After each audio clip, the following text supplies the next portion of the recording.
தேவனே, உங்களுடைய வானம் திறக்கப்பட்டிருக்கும், உங்களுடைய பரலோகத்தின் அன்பு ஊற்றப்பட்டிருக்கும். உங்களுடைய அன்பு எதையெல்லாம் செய்ய முடியுமோ எல்லாம் இன்று காலையில் நடக்கட்டும். பரிசுத்த ஆவியானவரால் அந்த அன்பு ஊற்றப்பட்டிருக்கிறது. தேவ அன்பை நம்மை பிரிப்பவன் யார் என்று வேதம் சொல்லுகிறது. இதில் அன்பு கூறுகிறவரால் என்ற வார்த்தையின்படி நாம் முற்றும் ஜெயம் கொள்ளுகிறவர்களாக இருந்தோம் என்று வேதம் சொல்லுகிறது. இப்போது இந்த இடம் முழுவதும் அன்பு நிரப்பற்றும், அன்பு நிரப்பற்றும், அன்பு நிரப்பற்றும். தேவனுடைய அன்பினால் என்னவெல்லாம் நடக்குமோ எல்லாம் நடக்கட்டும். தேவனுடைய அன்பினால் கிடைக்க வேண்டிய சுகங்கள் கிடைக்கட்டும். தேவனுடைய அன்பினால் கிடைக்க வேண்டிய அனுக்கிரகங்கள் கிடைக்கட்டும். தேவனுடைய அன்பினால் உங்களுடைய பிள்ளைகளுக்கு கிடைக்க வேண்டிய ஆசீர்வாதங்கள் கிடைக்கட்டும். Anything that is possible with your love, take place this morning. அதற்காக மக்கள் நன்றி. வேதம் முழுவதும் அன்பினால் நிரம்பி இருக்கிறது. அன்பை தவிர வேறு ஒன்றை நான் பார்க்கிறேன். பவர்ஃபுல் லவ், சக்தி வல்லமை நிறைந்த ஒரு அன்பு, வழிந்து ஓடுகிற புரண்டு ஓடுகிற ஒரு அன்பு, எதையும் செய்து முடிக்கிற அன்பு, காயங்களை ஆற்றுகிற அன்பு, வியாதியின் வல்லமைகளை முறிக்கிற அன்பு, மரணத்தின் வேர்களை பிடுங்குகிற அன்பு, கசப்பை இனிமையாய் மாற்றுகிற அன்பு. The presence of God filled with His love today. அன்பு என்கிற வார்த்தையை தேவன் எழுதி வைக்கிறார். Thank you Lord Jesus. இப்பொழுதும் கர்த்தாவே, இந்த வார்த்தையினால் இந்த ஆதரித்தர மகிழ்ந்தார். இயேசு ரட்சகர் நாமத்தில் ஜெபிக்கிறோம் சுவாமி. ஆமென்.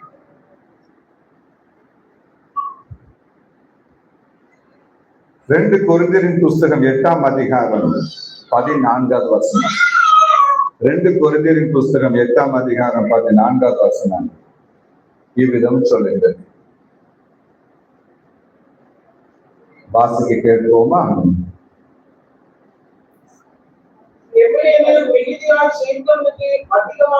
மிகுதியாய் சேர்த்தவனுக்கு அதிகமானதும் இல்லை, கொஞ்சமாய் சேர்த்தவனுக்கு குறைவானதும் இல்லை. ஆண்டவருக்கு அல்லேலூயா சொல்ல போகிறோம். மிகுதியாய் சேர்த்தவனுக்கு நிறையவும் இல்லை, குறைவாய் சேர்த்து விட்டோமே என்று கலங்கினவனுக்கு குறைவும் இல்லை. 16ஆம் அதிகாரம் 18வது வசனம் யாத்ராகமத்தின் புஸ்தகத்தில் இது எழுதப்பட்டிருக்கிறது. நிறைய எடுத்தவனுக்கு நிறையவும் இல்லை, குறைய எடுத்தவனுக்கு குறைவும் இல்லை. ஆண்டவர் ஒரு கணக்கு வைத்திருக்கிறார். அல்லேலூயா சொல்லுங்க. நம்மை காட்டிலும் அநேக வேகமாய் ஆசீர்வாதங்களை பெற்றுக்கொண்டு இந்த உலகத்தில் வாழ்வதனுடைய இருதயம் நினைக்கிறது. நம் ஆலயத்தில் போகிறோம், உண்மையாய் ஜெபம் பண்ணுகிறோம், தேவனை தேடுகிறோம். அவர்கள் பெற்ற ஆசீர்வாதத்தில் பல ஆசீர்வாதம் நம்முடைய வாழ்க்கையில் இல்லை என்று ஒரு கேள்வி நமக்குள் வருகிறது. அதற்கு தேவன் பதில் சொல்லுகிறார். நிறைய எடுத்ததால் அவன் நிரம்ப போகிறதும் இல்லை, நீ குறைய எடுத்ததால் நீ குறைய போகிறதும் இல்லை. அல்லேலூயா சொல்லுங்க. தேவன் ஒரு கணக்கு வைத்திருக்கிறார். எல்லாரும் சொல்லுங்க. கர்த்தர் ஒரு கணக்கு வைத்திருக்கிறார். அந்த கணக்கின்படி தேவன் நம்மை ஆசீர்வதிக்க போகிறார்.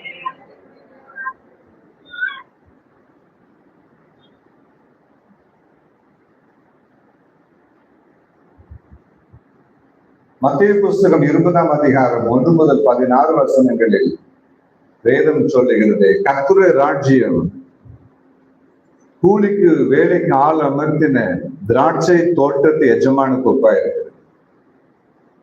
தேவனுடைய ராஜ்யம் திராட்சை தோட்டத்துக்கு ஒப்பாயிருக்கிறது. என்ன தோட்டம்? திராட்சை தோட்டம். இந்த திராட்சை தோட்டத்தில் வேலை செய்கிற கர்த்தருடைய விசுவாசிகளுக்கு ஒப்பாயிருக்கிறது, ஊழியர்களுக்கு ஒப்பாயிருக்கிறது.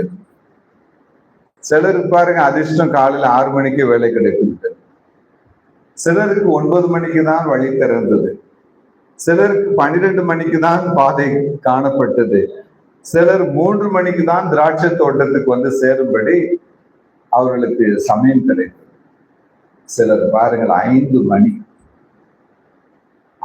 மணி ஆனாலும் ஏதாவது ஒன்று ஆண்டவர் எனக்கு செய்வார், ஒரு வேலை கிடைக்கும், ஒரு டீ காஃபி குடிப்பதற்காவது ஒரு 50 ரூபாய் சம்பளம் கிடைக்கும் என்று அந்த மாலை நேரத்திலும் இனி வேலை கிடைக்கும் என்ற நம்பிக்கை அற்றுப்போன நிலைமை, இனி ஒரு அற்புதம் நடக்கும் என்ற நிலைமை அற்றுப்போன வேளையில் மனித ஞானத்திற்கு மிஞ்சின விதத்தில் இன்னும் ஒரு பைத்தியங்களை போல காத்து கிடக்கிறார். 5 மணிக்கு எஜமான் வருகிறார்.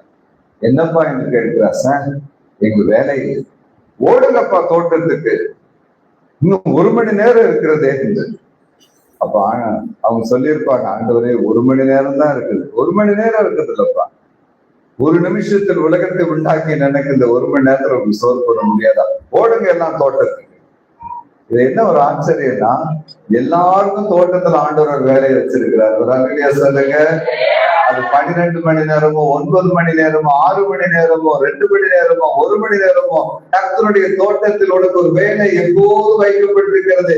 நோ எம்ப்ளாய்மெண்ட் என்கிற போர்டு தொங்காத ஒரே ஒரு institution, the kingdom of God. ஆண்டவர் ராஜ்யத்துல பாருங்க, உங்க வேலை இல்லைன்னு ஆண்டவர் சொல்ல மாட்டார். எந்த காரணத்தை கொண்டு உங்களுடைய எம்ப்ளாய்மெண்ட் தேவன் மாற்ற போகிறது இல்லை. ஒரு அல்லையா சொல்லுங்க. ஆண்டவர் எல்லாருக்கும் வேலை இருக்கிறது.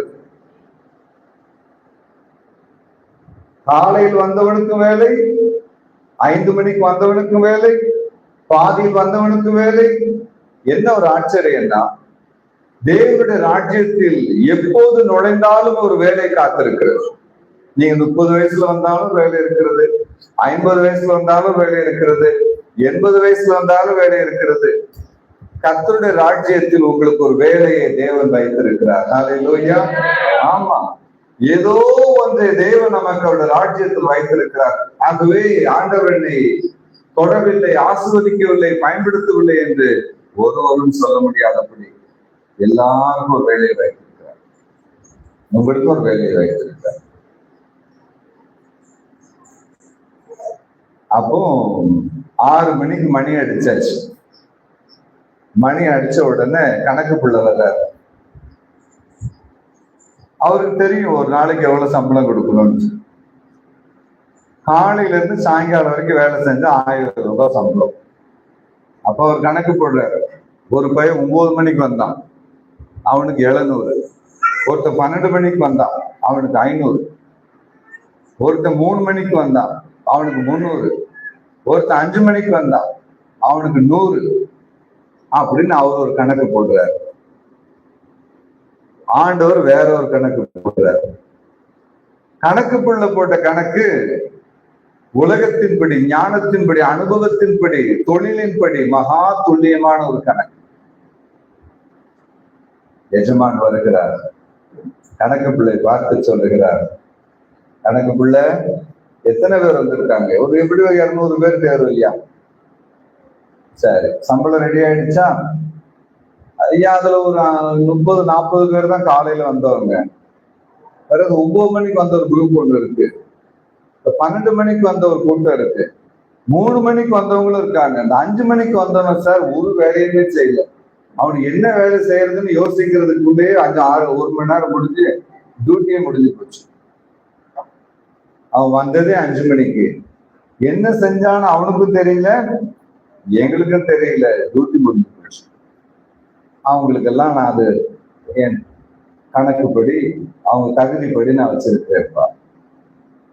ஆண்டவர் சொன்னார், கணக்கு பிள்ளை, உன் கணக்கு வேற, என் கணக்கு வேற. உன் கண்ணு வேற, என் கண்ணு வேற.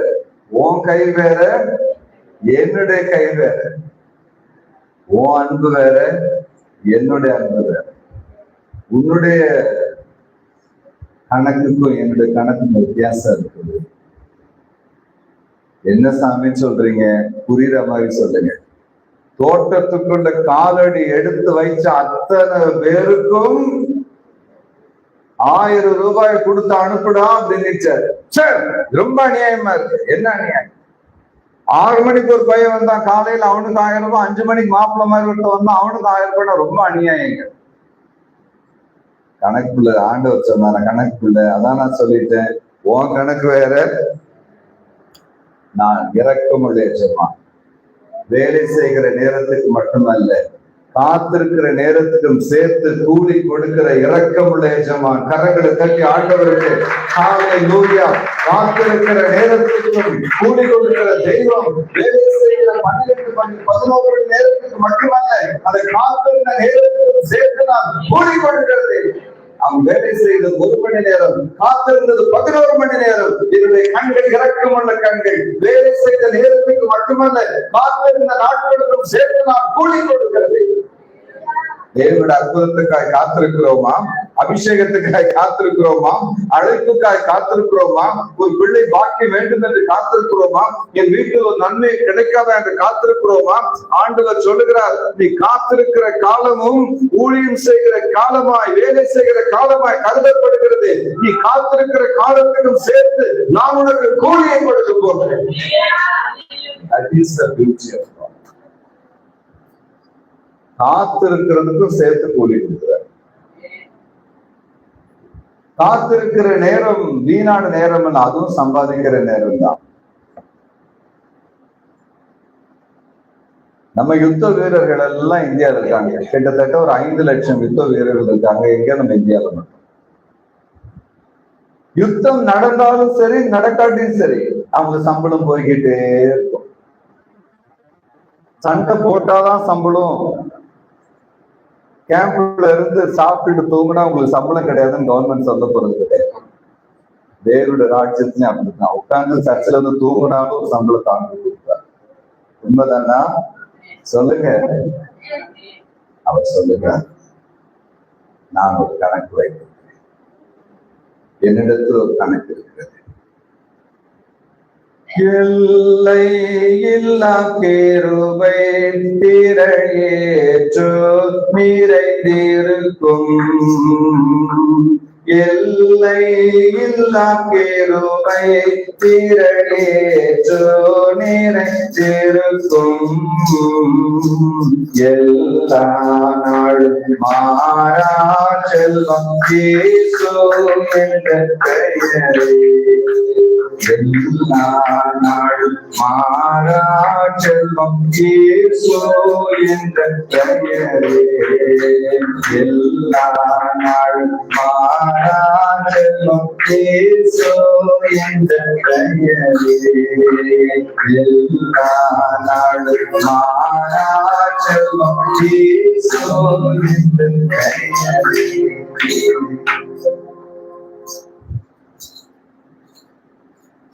ஊழியத்துக்கு வந்த போதில் திருநெல்வேலி மாவட்டத்தில் எனக்கு ஒரு மீட்டிங், ஒரு சின்ன போஸ்ட் கார்டு வந்துச்சு. பிப்ரவரி மாசம் எங்க சர்ச்சில் கன்வென்ஷன் வர்றீங்களா அப்படின்னு. நானும் ஒரு போஸ்ட் கார்டு போட்டேன், வருகிறேன். திரும்ப ஒரு போஸ்ட் கார்டு வந்துச்சு, எந்த பஸ்ல வர்றீங்க. அதுக்கு நான் ஒரு போஸ்ட் கார்டு போட்டேன், திருவள்ளூர் பஸ்ன்னு ஒண்ணு இருக்கு, அதுல வர்றேன் அப்படின்ட்டு. ஐயோ அதுலயே வர்றீங்கன்னு அடுத்த ரிப்ளை போட்டாரு. அதுக்கு மேல போட நேரம் இல்லை, ஒரு கண்டாசி 3 நாள் ஆகும். பஸ்ல ஏறியாச்சு. இறங்க வேண்டிய இடம் வந்தது. ராத்திரி எல்லாம் பிரயாணம். அந்த குறிப்பிட்ட கிராமத்தில் இறங்கின ஒரே பேசஞ்சர் நான் தான். என்ன அப்படி பரிதாபமா பார்த்தார் அந்த கண்டக்டர்.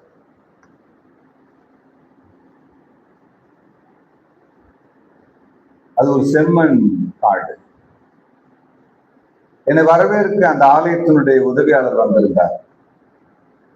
அவர் மேல சட்டெல்லாம் போடல, வேட்டி கட்டி இருந்தார், தோல்ல ஒரு துண்டு.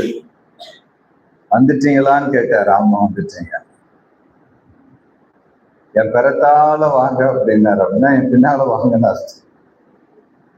நான் ரொம்ப டிப்டாப்பா ஷூ எல்லாம் போட்டு ரொம்ப கிராண்டா சந்தோஷமா அவர் பின்னால போனேன். என் பெட்டி எடுத்து அவர் தன் தலை மேல வச்சுக்கிட்டாரு. அவரை பார்த்து, அவருடைய பெட்டியை பார்த்து என்னுடைய பயணம். இந்த செம்மண் முழங்கால் வரைக்கும் அந்த மண்ணு இறங்குது.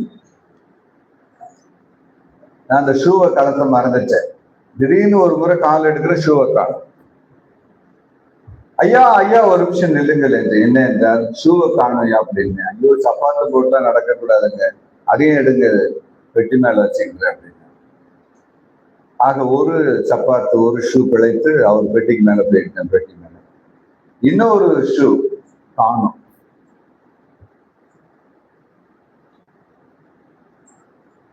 என் முழங்கை வரைக்கும் அந்த மண்ணில் இந்த கையை விட்டு நான் தேடுறேன், எப்படியாவது என் ஷூ கிடைச்சிருந்தேன். ஏசப்பா ஏசப்பா கிடைச்சது. கடைசியில ஒரு ஷூ கிடைத்தது. ஆனா அது பிரவுன் கலர்ல இருந்துச்சு. அப்ப நான் சொன்னேன் அந்த ஐயாட்டு, போன பிரசங்கர் விட்டுட்டு போன ஷூவா இருக்கும் போல இருக்கு, எனது நல்ல கருப்புங்க ஐயா. எங்க ஊர் மண் ஒரு ஸ்பெஷல் மண், அது எல்லாத்தையும் சிகப்பாக்கிறோம் அப்படின்னா. அப்ப அந்த 2 ஷூவை எடுத்து பெட்டி மேல அவரே வச்சுக்கிட்டார். ஒரு ஷூ கருப்பா இருக்கு, ஒரு ஷூ அந்த ஊருக்கு போய் சேர்ந்தோம். ரொம்ப டயர்ட். நான் சொன்னேன், ஐயா பாத்ரூம் போகணும் ஐயா. எங்க வேணா போ, எல்லாம் பாத்ரூம் தான் ஐயா. பாத்ரூம் இல்லாத இடமே ஒரு 1.5-2 கிலோமீட்டருக்கு ஐயா பாத்ரூம் தான். அது ஒரு ரயில்வே தண்டவாளத்துக்கு அது 2 கிலோமீட்டர், அதுவும் பாத்ரூம். எங்கனாலும் ஐயா போலாம், ஃப்ரீயா.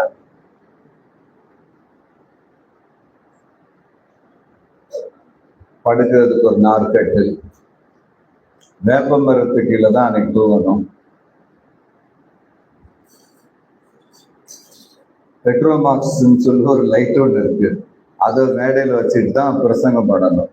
சர்ச்சைக்கு வாசல்ல தான் மேடை, மேஜை.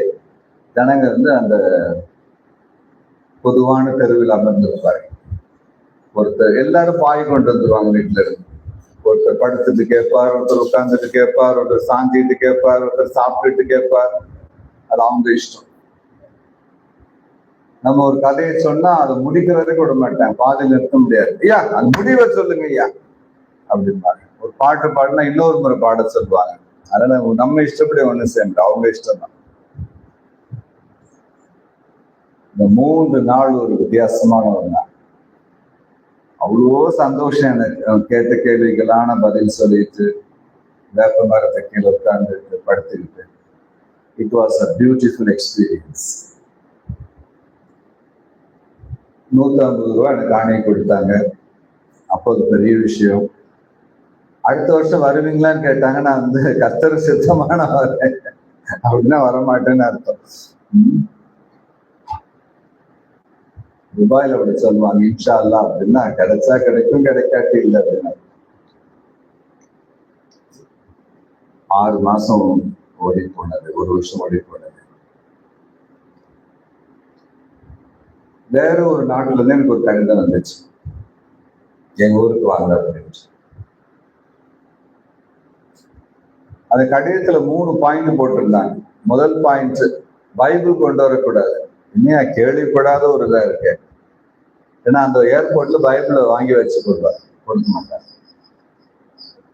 அப்புறம் மீட்டிங் பிரசங்கம் பண்ணும்போது கால் சட்டையும், அரைக்கால் சட்டையும், டிஷர்ட் பனியனும் போட்டிருக்க வேண்டும். போட்டு சூட்டு நாட் அலவுட். 3வது பாயிண்ட், நீச்சல் தெரிந்திருக்க வேண்டும். நான் 3 பேர் சேர்ந்து ஒரே மாதிரி போட்டேன், ஓகே. ஆனா எனக்கு நீச்சல் தெரியாது.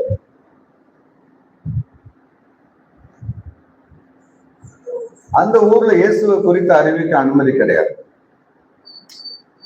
ஆகவே ஒரு தீவு ஒன்றில், டூரிஸ்ட் தீவு ஒன்றில் மீட்டிங் நடத்துவாங்க. பிரசங்கியார் அரைக்கால் சட்டையும் டிஷர்ட் போட்டுதான் வரணும். ஏன்னா அது ஹாலிடே, செலிப்ரேஷன். சர்ச்சின் வெளியில யாருக்கும் தெரியாது.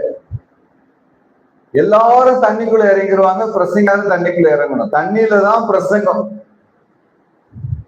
பிள்ளைங்க எல்லாம் அந்த பலூன்ல மிதந்துகிட்டே பாட்டு பாடிக்கிட்டு இருக்கோம். காணிக்கை எடுக்கிறதா ரொம்ப எனக்கு பிடிச்சது. மனசுல நினைக்கணும், எவ்வளவு காணிக்கை கொடுக்குற ஆண்டவரே. அப்புறம் ஊருக்கு போயிட்டு அதை கொடுக்கணும். மனசுல நினைக்கிறதா காணிக்கை டைம். அதுக்கு ஒரு பாட்டு. அப்புறம் டிஃபன் பாக்ஸ்ல எல்லாரும் சாப்பாடு கொண்டு வந்திருப்பாங்க. ட்வைட் அப்படின்னு ஒரு அங்கிள், அவர் தான் விசில் வச்சிருப்பார். அவரும் அரைக்கால் சட்டை டிஷர்ட், எல்லாரும் அரைக்கால் சட்டை டிஷர்ட். போலீஸ் போட் வந்தாலோ போலீஸ் ஹெலிகாப்டர் வந்தாலோ ஒரு விசில் ஒன்று கொடுப்பார். விசில் கொடுத்தோன்னு எல்லாரும் தண்ணிக்குள்ள நீச்சல் அடிக்க போயிடுவாங்க. கரையில இந்த இடுப்பளவு தண்ணியில இருக்கவங்க எல்லாம் எல்லாரும் ஒரு அரை மணி நேரம் நீச்சல் அடிச்சுட்டு வருவாங்க. அப்போ ஒரு பிஷப்புடைய பையன் ஒருத்தர் வந்திருந்தார். அவர் தமிழ் பேசுறார், குலேந்திரன் அப்படின்னு ஒரு இங்கிலீஷ் வாக்கியம். அவர் சொன்னாரு, பிரதர் ஜான், எனக்கு ஒரு சின்ன ப்ராப்ளம் இருக்கு. என்ன? எனக்கு நீச்சல் தெரியாதுன்னாரு. அண்ணே, எனக்கும் அதே ப்ராப்ளம் தான், சொல்லிடாதீங்க. குலேந்திரன் சொன்னாரு, எனக்கு நீச்சல் தெரியாதுங்கிறத விட நீச்சல் எனக்கு முடியாது. இடுப்புல வந்து ஒரு பகுதி எலும்பு கிடையாது, ஃபீமர் கேப் அப்படின்னு சொல்ற எலும்பு என் இடுப்புல கிடையாது. அதனால நான் நீச்சல் அடிக்க முடியாது. அதனால அந்த போலீஸ்காரன் தான் எனக்கு தான் பெரிய ப்ராப்ளம். பாதி பிரசங்கம் பண்ணிட்டு இருக்கும் போதே போலீஸ் ஹெலிகாப்டர் வந்துருச்சு மேல. அந்த ட்வைட் அங்கிள்னு ஒருத்தர் இருப்பாரு, போட்டாரு ஒரு விசில், அவ்வளவுதான், யாரையுமே காணும். எல்லாரும் ஆழத்துல வலை போட போயிட்டாங்க. எல்லாம் அழகா ஸ்விம் பண்றாங்க. பரிதாபமா நின்றது நானும் அந்த குலேந்திரன் தான். குலேந்திரன் சொன்னாரு, சார், உங்களுக்காவது நீங்க விருந்தாளி விட்டுருவாங்க, நான் இங்கேயே பொழப்பு நடத்துறேன், எனக்கு வேலையும் போயிடும், உயிர் போனாலும் போதுன்னு அவர் தண்ணியில அவர் குதிச்சுட்டாரு எனக்கு முன்னாடி. நல்லா கவனிங்க, நானும் இப்ப தண்ணிக்குள்ள போக வேண்டிய நிலைமை. ஏன்னா தனித்து நிற்க முடியாது. நானும் துணிஞ்சிட்டேன், போற உயிர் இன்னைக்கு போகட்டும்டா. உள்ள போன குலேந்திரன் அப்படி குத்துக்கல் மாதிரி நிக்கிறார் தண்ணியில. அலை அடிக்குது, அவர் அலைக்கு மேல நிக்கிறார். என்ன குலேந்திரன், தம்பி என்னால நிக்க முடியுதுப்பா அப்படின்னாரு. இதுவரைக்கும் நின்னதுல, ஆனா இப்ப என்னால நிற்க முடியுது, என்னையும் பிடிச்சிட்டு நிக்கிறாரு. கடைசியில அந்த போலீஸ் ஹெலிகாப்டர் போய்விட்டது. எல்லாரும் வந்தாங்க. அப்போ அந்த மீட்டிங் நடத்துற சொன்னார், உங்களுக்கு நாங்க ஒரு சின்ன ஹோட்டல் புக் பண்ணியிருக்கோம் நீங்க தங்குறதுக்காக அப்படின்னா. சரின்ட்டு அந்த ஹோட்டலுக்கு எங்களை கூப்பிட்டு போனேன். அந்த குட்டி தீவுல ஒரு ஹோட்டல், அதுல ஒரே ஒரு கெஸ்ட தான் தங்க அலோவ் பண்றாங்க. ஒரு ஃபேமிலியில தங்க முடியும். அந்த ஒரு ஃபேமிலிக்காக 2 சமையல்காரர், 2 தோட்டக்காரர், 2 படகுக்காரன், இவ்வளவு ஒரு அழகு தீவு. 5:30-6 மணிக்கு லைட்ஸ் எல்லாம் போட்டு விட்டுறாங்க. அப்ப அந்த உள்ள போகும்போது ஒரு பையன், அந்த அட்டென்ட் பண்ற பையன் கேட்டான், சார், நீங்க யாராவது பிரைம் மினிஸ்டருடைய பையனா இல்ல பிரசிடென்ட் பையனா? என்னப்பா விஷயம்? அவ்வளவு சீக்கிரம் யாரும் விட மாட்டாங்களே சார், ரொம்ப காஸ்ட்லியாச்சு, இது உங்களை பார்த்தா ரொம்ப பரிதாபமா இருக்குது, எப்படி இந்த ஹோட்டல் உங்களை அலோவ் பண்ணாங்க அப்படின்னு. ஹோட்டல்ல புக் பண்ணவங்களை போய் கேளுப்பா அப்படின்னு. நான் உள்ள நுழையிறேன். அந்த கம்பளி கார்பெட் சொல்றோம் இல்லையா, கீழே இருக்கு இந்த கார்பெட், அந்த தரை விரிப்பு, அந்த கார்பெட் வந்து இவ்வளவு ஆங்கிள் டீப், அப்படியே உள்ள இறங்குது. முதல் முறை நான் அப்படி பாக்குறேன். ஒரு டிவி வச்சிருக்காங்க, இந்த டிவி இந்த செவருக்கு பாதி இருக்கு அந்த டிவி. அந்த சமையலறையில் அந்த ஃப்ரிட்ஜ்ல இல்லாத பொருளே கிடையாது. பெட்ரூம் போனா அது ஒரு பரலோகம். தண்ணியிலே bed, water bed, thermo water பெட்னு பேரு. நம்ம பெட்ல படுத்துட்டு அந்த டெம்பரேச்சரை ஏற்றி விட்டா அந்த கீழே இருக்க தண்ணி அப்படியே கதை கதை கதை கதைன்னு வந்து உடம்புல இருக்க சூடு, களைப்பு எல்லாம் 10 நிமிஷத்துல பஞ்சா பறந்து போயிடும். 10 நிமிஷம் தான் அந்த தண்ணியினுடைய சூடு அப்படியே ஏறும், உடல் வலி பறந்து போகும். இதெல்லாம் நாங்க பார்த்தது கிடையாது. அப்போ அப்புறம் பாத்ரூம், கார்டனைஸ்டு பாத்ரூம். பாத்ரூம்குள்ள பாத்ரூம் முக்கா சைஸ், அரை சைஸ். பாத்ரூம்குள்ளே தோட்டம், கட்டாயமா அரை சைஸ். தோட்டத்துக்குள்ளதான் மேல இருந்து ஷவர் கொட்டுது. நேரத்து முழங்கால் போட்டு ஆண்டவரை பார்த்து கேட்ட, ஆண்டவரே, இது எத்தனை லட்சமோ வாடகை எனக்கு தெரியல, நான் ஒரு முன்பின் யாருக்கும் தெரியாத ஒரு பிரசங்கியார், என்ன கொண்டு வந்து இந்த ஹோட்டல் ரூம்ல போட்டுக்கிறீங்க, நான் என்ன புண்ணியம் பண்ணணும் எனக்கே தெரியலையேப்பா, ரொம்ப தேங்க்ஸ் ஆண்டவரே அப்படின்னு கண்ணை மூடுறேன். அந்த கோயில் உதவியாளர் சூட்கேஸ்ல என்னோட 2 ஷூவை தூக்கிட்டு போற காட்சி வருது, ஒன்னு பிரவுன் ஒன்னு பிளாக். அப்ப ஆண்டவர் என்ன சொல்றாரு, நீ சந்தோஷத்தோட முழு மனதோட தேவ அன்போட அந்த கிராமத்துல நீ 3 நாள் பட்ட பாடெல்லாம் என் கணக்கு புஸ்தகத்தில் எழுதி வச்சிருக்கிறேன்.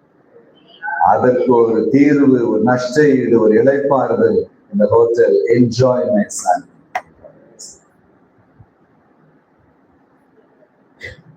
நான் உடனே என்ன சொன்னேன் தெரியுமா, ஆண்டவரே அந்த ஊர்க்காரங்க எப்போ கூப்பிட்டாலும் நான் போக ரெடியா இருக்கேன். இப்படி ஒரு நஷ்டஈடை தேவன் தரும்போது இந்த உலகத்தின் இந்த பாடுகளை நான் கடந்து போறேன் சாதாரண விஷயம் நான் ஆண்டவர்கிட்ட சொல்லிட்டு அன்னைக்கு ரொம்ப நேரம் பெட்ல படுக்கவே இல்லை, ப்ரே பண்ணிட்டு இருந்தேன், தேங்க் பண்ணேன் ஆண்டவர். நன்றியால் என் உள்ளம் நிறைந்திடுதே, நான் எப்படி பதில் செய்குவேன். நன்றியால் என் உள்ளம் நிறைந்திடுதே, நான் எப்படி பதில் செய்குவேன். நிறைவேறிட என்னை தந்தை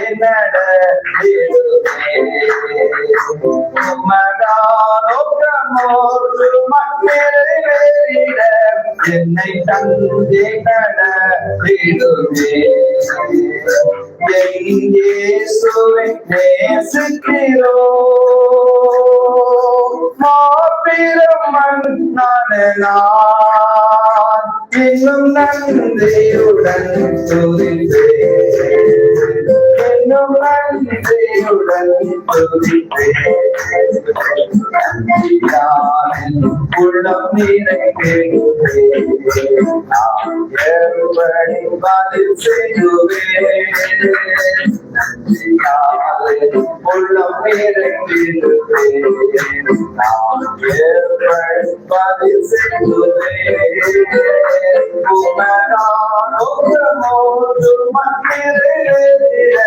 என்னை தந்தை நடத்திடுவேன்.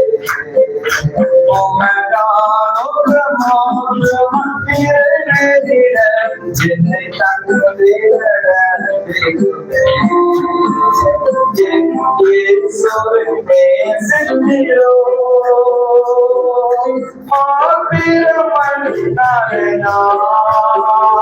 இன்னும் நன்றியுடன் இன்னும் நன்றியுடன் இன்னும் நன்றியுடன்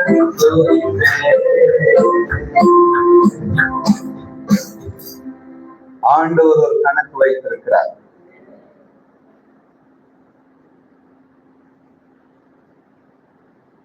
அந்த கணக்கை மாற்றுவதற்கான அதிகாரம் பிசாசு கொடுக்கப்படவில்லை. உன் ஜெபத்துக்கு ஒரு கணக்கு வைத்திருக்கிறார், கண்ணீருக்கு ஒரு கணக்கு வைத்திருக்கிறார். சங்கீதம் 56:8 சொல்லுகிறது, தேவனே நடைகள் எல்லாம் எண்ணி வைத்திருக்கிறீர், அவைகள் உடைய புஸ்தகத்தில் எழுதப்பட்டிருக்கிறது. என் கண்ணீர் என்று துருத்தியில் வைத்திருக்கிறீர், அவைகள் இந்த கணக்கில் அல்லவோ இருக்கிறது. தேவன் ஒரு கணக்கு வைத்திருக்கிறார்.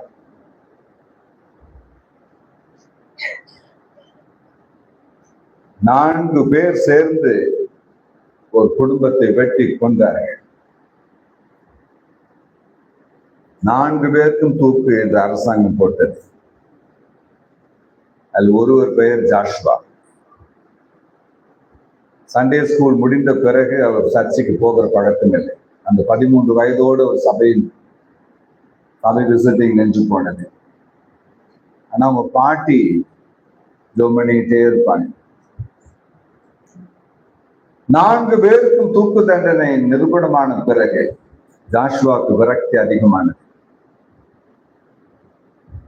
கோபம், எரிச்சல், எல்லாரையும் திட்டுவது, அடிப்பது. அதான் சாக போறமே, இனி அன்பா இருந்த என்ன பிரயோஜனம்?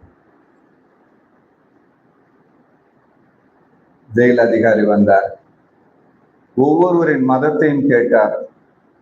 ஜாஷுவா, உன்னுடைய நம்பிக்கை எனக்கு ஒரு நம்பிக்கை கிடையாது சார். உன் பேர் கிறிஸ்துவ பேரா இருக்கப்பா. அது எங்க அம்மா வச்சாங்க, நான் வச்ச பேர் கிடையாது. நாளைக்கு நீ சாக போற, கடைசியா ஒரு ஜெபம் பண்ணிக்கோப்பா. ஒவ்வொரு மதத்தினரும் அவங்களுடைய பூசாரிகளை, அவர் குருக்களை அழைத்து இன்னைக்கு ஜெபம் பண்ண நாங்க டைம் கொடுக்கணும், சான்ஸ் கொடுக்குறோம். நீ ஒரு கிறிஸ்தவ போதகரை அழைத்து ஜெபித்துக் கொள் என்றார். அவசியம் இல்லை என்றான் ஜாஷுவா. ஆனாலும் ஜெயிலர் விடவில்லை. தம்பி, இன்றுதான் நீ தூங்க போகிற கடைசி இரவு. உன் வீண் வம்பை, பெருமையை ஒரு நிமிஷம் மூட்டை கட்டி வைத்துக் கொள். சிபிஎம் திருச்சபையிலிருந்து ஒரு தாய் வருகிறார்கள், ஒரு அம்மா வருவார்கள் ஜெபம் செய்ய. ஒரு நிமிஷம் அவரிடத்தில் ஜெபித்துக் கொள். ஜெபம் செய்வதில் உனக்கு என்ன நஷ்டம் என்று ஜெயிலர் சொன்னார். அவரை பிரியப்படுத்துவதற்காக இவன் ஜாஷுவா ஒத்துக்கொண்டான். அந்த பாட்டி வந்தாங்க, சிபிஎம் சிஸ்டர். அவன் அருகே வந்தார்கள். அவனை பார்த்து சொன்னார்கள், ஜாஷுவா, நாளைக்கு உனக்கு விடுதலை, நீ தேவனுக்கு ஊழியம் செய்ய போகிறாய் என்றார். என்னம்மா சொல்லுகிறீர்கள்? 7565 முறை உன் பாட்டி உனக்காய் ஜெபித்திருக்கிறார். ஆகவே நாளைக்கு உனக்கு விடுதலை, மற்றவர்களுக்கு தூக்கு, நீ ஊழியம் செய்ய வேண்டும். ஒரு முறை இந்த ஜாஷுவா ஐயாவின் சபைக்கு நாங்கள் ஊழியம் செய்ய போயிருந்தோம். ஊழியம் முடிந்த பிறகு சாப்பிடும் போது தன்னுடைய சாட்சியை அறிவித்தார். அந்த உடல் இருக்கிற துப்பாக்கி குண்டுகளின் அடையாளங்கள் எல்லாம் தான் போலீசார் சுட்டது. அத்தனை குண்டுகளின் அடையாளம் அந்த உடலில் இருக்கிறது. அவர் சொன்னார், சார், 4 பேருக்குமே தூக்குதான். விடிய கால 2 மணிக்கு ஒரு ஜீப் வந்து நின்றது. ஒரு அதிகாரி இறங்கி வந்தார். ஏதோ ஒரு கடுதாசியை ஜெயில் அதிகாரியிடம் காண்பித்தார். ஜெயில் அதிகாரி ஓடி வந்தார். ஜாஷுவா, நீ கும்பிடுற தெய்வம் உன்னை கைவிடலப்பா என்று சொன்னார். என்ன சார்? உனக்கு மட்டும் மன்னிப்பு கொடுத்து ஜனாதிபதி கையெழுத்து போட்டிருக்கிறார், நீ வீட்டுக்கு போகலாம் என்று சொன்னார். விடுதலை பெற்ற சந்தோஷத்தை விட 7565 நம்பர் தான் உள்ள போய் உட்கார்ந்து கொண்டது. யோசிக்கிறான். இந்த நம்பருக்கும் எனக்கு என்ன சம்பந்தம்? வீட்டுக்கு வந்து தன் பெற்றோரோடு பேசுகிறான். அன்னைக்குதான் அவனுக்கு தெரியுது, அவன் பிறந்து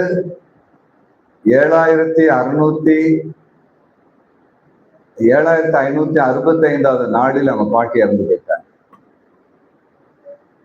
டெய்லி காலையில எந்திரிச்ச உடனே எல்லார் பேரையும் சொல்லுவாங்களாம், யோசுவாவையும் ஆசீர்வதி.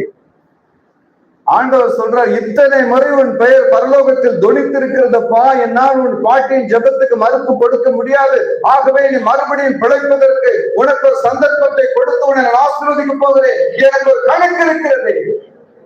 ஒவ்வொரு மூச்சுக்கு ஒரு கணக்கு வைத்திருக்கிறார். ஒவ்வொரு அல்லேலியாவுக்கு ஒரு கணக்கு வைத்திருக்கிறார். ஒவ்வொரு ஆலயத்துக்கு ஒரு கணக்கு வைத்திருக்கிறார். ஒவ்வொரு காணிக்கைக்கும் ஒரு கணக்கு வைத்திருக்கிறார். ஒவ்வொரு முறை ஆலயத்துக்கு நடந்து வரும்பொழுது அந்த நடைக்கு ஒரு கணக்கு வைத்திருக்கிறார். படிக்கிற ஒவ்வொரு சொட்டு கண்ணீருக்கு ஒரு கணக்கு வைத்திருக்கிறார். ஒவ்வொரு சோதனத்துக்கும் ஒரு கணக்கு வைத்திருக்கிறார். ஒவ்வொரு முறையும் பெயரை சொல்லும் பொழுது, பிள்ளையின் பெயரை சொல்லும் பொழுது அது தேவனுடைய கணக்கு புஸ்தகத்தில் எழுதப்படுகிறது.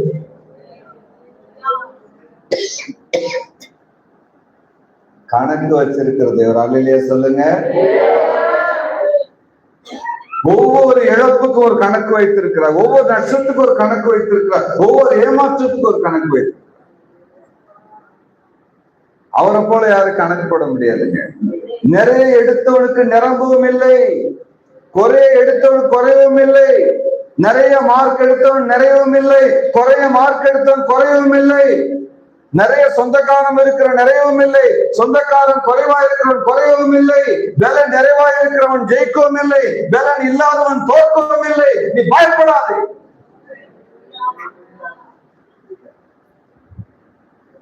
ஆண்டவர் கணக்கு வச்சிருக்கார்.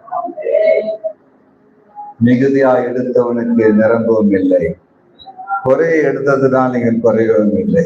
அல்லேலூயா. எத்தனை பேருக்கு இந்த வசனம் புரிஞ்சுது? அதான் இப்ப காம்ப்ளெக்ஸ். நிறைய ஊழியம் செய்யறாங்களே, நிறைய ஆத்மாக்கள் வந்துருச்சு. எனக்கு இவ்வளவு ஊழியம் செய்யறேன் ஆத்மாக்கள். அமலேசன் கூட நினைப்பாரு, என் கூட வந்தவங்க எங்கேயோ போயிட்டான் நீ பத்திரமா இருக்கியப்பாங்க. எங்கேயோ போயிட்டாங்க என்ன. அன்னைக்கு ஒரு அம்மா சொல்லிச்சு, எங்க வீட்டுக்கு வந்தா ஒருத்தர் பாடிக்கிட்டே இருப்பாரு, பாவமா இருக்கும், நான் தான் டீ போட்டு கொடுப்பேன். எங்கேயோ போயிட்டாரு. போன் அடிச்சா கூட அக்கா நான் பிஸியா இருக்கேங்கிறாரு. செக்ரட்டரி போன் எடுக்கிறாங்க. அவர் எங்கேயோ போய் உங்களுக்கு நீங்க பத்திரமா அங்கதான் இருக்கீங்க. வெளியே சொல்லுங்க. அது ஒரு பெரிய ஒரு ஹேபிட் நமக்கு. எங்கேயோ போயிட்டாரு. எங்க போனார்? அவரும் பூமியில தான் இருக்காரு. அவரும் மூச்சுதான் விடுறாரு, அவரும் சோறு தான் சாப்பிடுறாரு, அவரும் தூங்கதான் செய்யறாரு. எங்கேயோ போயிட்டாருன்னா என்ன அர்த்தம்? மிஞ்சி போனா அப்போலோ ஆஸ்பத்திரிக்கு போறாரு. நீங்க நல்லா யோசிச்சு பாருங்க. எங்கேயோ எங்க போக முடியும்? அமெரிக்கா போவாரு, அந்தமான் போவார். நம்முடைய இருதயம் நம்மை கீழே பார்க்க வைக்கிறது. என் கூட பாட்டு பாடினாருங்க அந்த அண்ணன், எங்கேயோ போயிட்டார். எல்லாரும் ஆண்டோட கரத்துலதான் பத்திரமா இருக்கிறோம். அல்லேலூயா சொல்லுங்க, சத்தமா அல்லேலூயா சொல்லுங்க. நாங்க அமெரிக்காவுக்கு ஒரு மீட்டிங் போயிருந்தோம். அப்போ அந்த பாஸ்டர் வந்து மைக்ல பேசுறாரு. எல்லாரும் பிள்ளைகளையும் கூப்பிடுறாரு. பிள்ளைகளே, உங்க அப்பாவுக்கு வயசாகிக்கிட்டே போகுது. ஆமா ஐயா, 80 வயசு ஆகி போச்சு. ஆமா ஐயா, இப்ப நான் எனக்கு சொந்த பிளைட் இருக்கு, அது சரியா ஓட மாட்டேங்க, அங்கங்க நின்று போயிருது. பிள்ளைகளா, ஒரு புது பிளைட் வாங்கலாம்னு ஆசைப்படுறவங்க அப்பா எத்தனை பேர் அதுக்கு உதவி செய்யறது? எல்லாரும் கையை தூக்கிட்டாங்க. இப்ப ஒரு பாட்டு பாட போறோம், அப்பாவுடைய பிளைட்டுக்கு ஒரு காணிக்கை எடுக்க போறோம்னா $600,000 இருந்தா போதும்னு அந்த அனௌன்ஸ்மெண்ட் வந்துச்சு. பாட்டு முடியறதுக்குள்ள பார்த்தா 200 லட்சம் கூடிருச்சு. $7,00,000 ஆகி போச்சு காணிக்கை. கேட்டது 5 லட்சம். அப்ப எங்க நம்ம ஊர்ல இருந்து வந்த ஒருத்தர் பக்கத்துல இருந்தாரு, ஐயோ அநியாயம், வயிறு பதிக்கிட்டு எரியுதியான்னு. உன் வயிறு ஏன் எரியுது? பிளைட்ல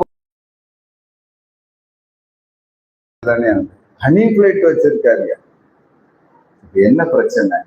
$7,00,000 தான் நான் இந்தியால 1000 சர்ச்சு கட்டிடுவேன் ஐயா. இப்பயும் கட்டுங்க. எங்க கட்ட? அவர் தான் எல்லாத்தையும் கொண்டு போயிட்டாரு. நான் சொன்னேன், இந்த பாஸ்டரையா ஒரு பிளைட் வாங்கிட்டாங்கிறதுனால இயேசுநாதர் ஏழை ஆயிட்டாரான்னு கேட்டேன்.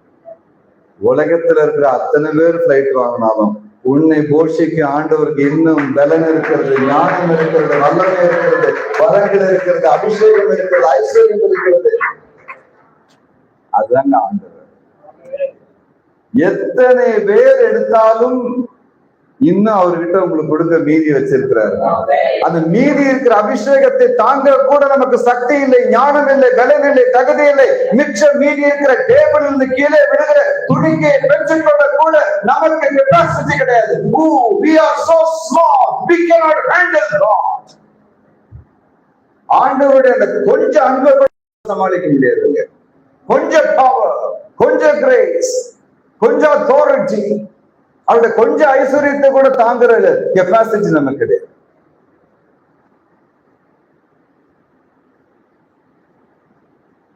The minimum of God is even unhandleable. It's beyond our capacity.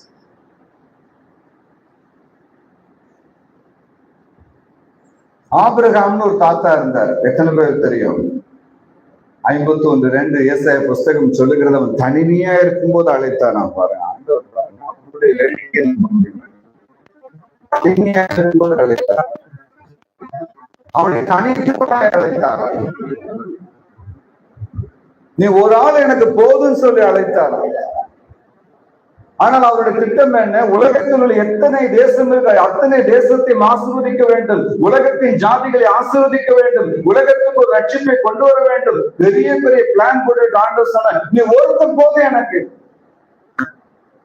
நல்ல ஞாபகம் வச்சுக்கோங்க, தேவன் இந்த பூமியில் செய்ய நினைக்கிறதை நிறைவேற்றுவதற்கு ஒரு ஆள் போதும்.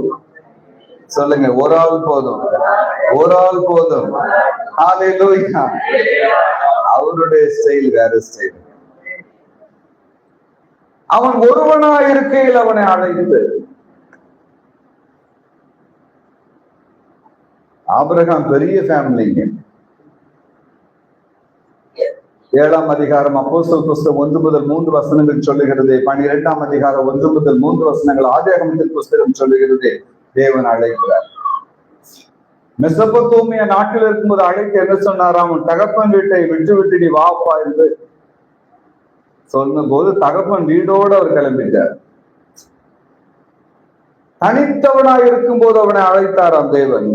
தனித்த மனுஷனாய். ஆனால் ஆபிரகாமுடைய அன்பு சும்மா இல்லை.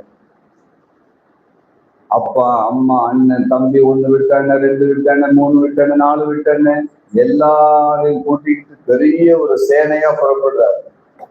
ஆண்டவர் சொல்லிட்டார், ஐம் சோ சாரி.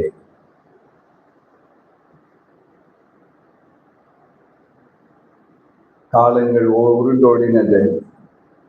ஆபிரகாம் தனிமைப்படுத்தப்பட்டார். ஒரு நாள் ராத்திரி அவர் ஜெபம் பண்ணிட்டு இருக்கிறார். 15ஆம் அதிகாரம் 13, 14 வசனங்கள் சொல்லுகிறது.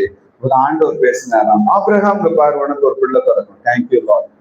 அவங்களுக்கு பிள்ளை பிறக்கும், தேங்க்யூ லார்ட். அவங்களுக்கு பிள்ளைங்க பிறக்கும், தேங்க்யூ லார்ட். ஆண்டவர் அமைதியாயிட்டா. என்ன ஆண்டவர்? என்னது? அவங்க வேறொரு தேசத்துக்கு 400 வருஷம் அடிமையா போவாங்க. அப்படி சொல்லிட்டீங்க. ஆனா நான் அவங்களோட தான் இருப்பேன், பயப்படாத. நீ போக வேண்டிய ஊருக்கு பரலோகத்துக்கு நீ போயிருவ, நான் அவங்களோட தான் இருப்பேன். பரிசுத்தவான்கள் போக வேண்டிய நேரத்துல போக வேண்டிய இடத்துக்கு போயிடுறாங்க. ஆனா தேவன் இன்னைக்கு நம்மோடு இருக்கிறார். இல்ல சரி ஏசப்பா, 400 வருஷம் அவர்கள் உபத்திரப்படுவ நிச்சயமா நீ அறிய கடவாய். ஆனாலும் நான் அவர்களை திரும்ப இந்த பூமிக்கு கொண்டு வருவேன். கானான் தேசத்திற்கு கொண்டு வரும் பொழுது வெள்ளியோடும் பொன்னோடும் பொருளோடும் அவர்கள் வருவார்கள். 400 வருஷம் உங்களுக்கு சம்பளம் கிடைக்காதுப்பா. ஆனால் அதன் கடைசி தலைமுறை வரும் பொழுது ஐஸ்வர்யத்தோடும் ஆசீர்வாதத்தோடும் நான் கொண்டு 400 வருஷம் அவருக்கு கிடைக்க வேண்டிய எல்லா சம்பளத்தையும் கூட்டி கழித்து பெருக்கி கணக்கு போட்டு மூட்டை மூட்டையாய் கட்டி அந்த கடைசி சந்ததி, கானானுக்கு வருகிற சந்ததி, அந்த பரலோகத்தின் சந்ததி, அந்த தெரிந்து கொள்ளப்பட்ட சந்ததி, அந்த எழுப்புகளின் சந்ததி, அற்புத அடையாளங்களின் சந்ததி, அந்த சந்ததிக்கு எல்லாவற்றையும் நான் கொடுத்து கணக்கு தீர்ந்த பிறகுதான். யாத்ராகம் 3:21 மோசேயை பார்த்து தேவன் சொல்லுகிறார், மோசே, நான் உன்னை இஸ்ரவேலுக்கு தகப்பனாய் நியமித்திருக்கிறேன். நீ எகிப்துக்கு போவாய், உன்னுடைய ஜனத்தினை கூட்டிட்டு உங்களுக்கு எல்லாம் தெரியும்.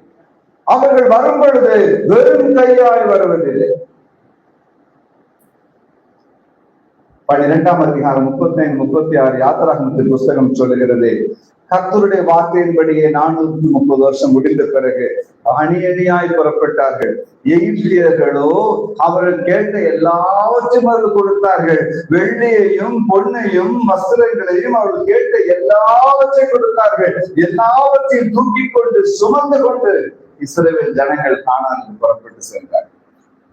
இன்னைக்கு என்ன கணக்குன்னா, முன்னோர்கள், நம்முடைய முன்னோர்களுக்கு நியாயப்படி சம்பளம் கிடைக்காமல் போயிருக்கலாம், அவர்கள் ஏமாற்றப்பட்டிருக்கலாம், அவர்களின் பாதையில், சமுதாய பாதையில், பொருளாதார பாதையில், குடும்ப பாதையில், அல்லாவிட்டால் எம்ப்ளாய்மெண்டல் பாதையில், விவசாய பாதையில் அவர்களுக்கு கிடைக்க வேண்டிய நன்மைகள் கிடைக்காமல் போயிருக்கலாம், கொடுக்கப்பட வேண்டிய சம்பளம் கொடுக்காமல் போயிருக்கலாம். அது மறைந்து போகவில்லை, அல்லாவிட்டால் அழிந்து போகவில்லை. பரலோகத்தின் புஸ்தகத்தில் உங்களுக்காக எனக்காக எழுதப்பட்டிருக்கிறது. இயேசு கிறிஸ்து வருவதற்கு முன்பதாக இருக்கிற கடைசி சந்ததி என்று தேவன் அந்த பொக்கிஷத்தை மறைத்து வைத்திருக்கிறார். உங்களுடைய முன்னோர்கள், அவர்கள் இந்துவா இருக்கலாம், கிறிஸ்தவர்களா இருக்கலாம், முஸ்லிமா இருக்கலாம், யாரா இருந்தாலும் அவர்கள் எழுந்து போன எல்லா ஆசீர்வாதங்களையும், அவர்களுக்கு கிடைக்காமல் போன எல்லா நன்மைகளை இந்த சந்ததிக்கு, தெரிந்து கொள்ளப்பட்ட சந்ததிக்கு என் ஆண்டவர் கொடுத்து ஆசீர்வதிக்க விரும்புகிறார். கரங்களை தட்டி கட்சிப்படுங்கள். உன் முன்னோர்கள் ஏமாந்தவர்களை, உன் பெற்றோர்கள் இழந்தவைகளை,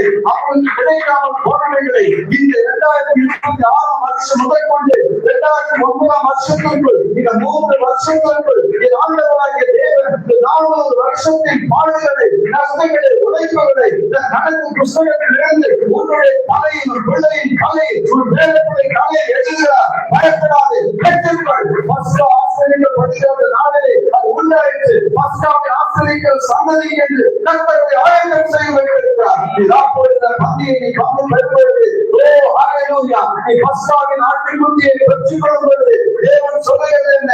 400 வருஷம் உன் முன்னோர்கள் எழுந்து போன எல்லா நன்மைகளையும் அவர்களின் உழைப்பின் பலனை பஸ்காவை புசிக்க இந்த சன்னதிக்கு நான் கொடுத்து ஆசீர்வதிக்க போகிறேன். கணக்கு சொல்லுங்க. அவர் ஒரு கணக்கு வச்சிருக்கார், யாரும் மாற்ற முடியாது.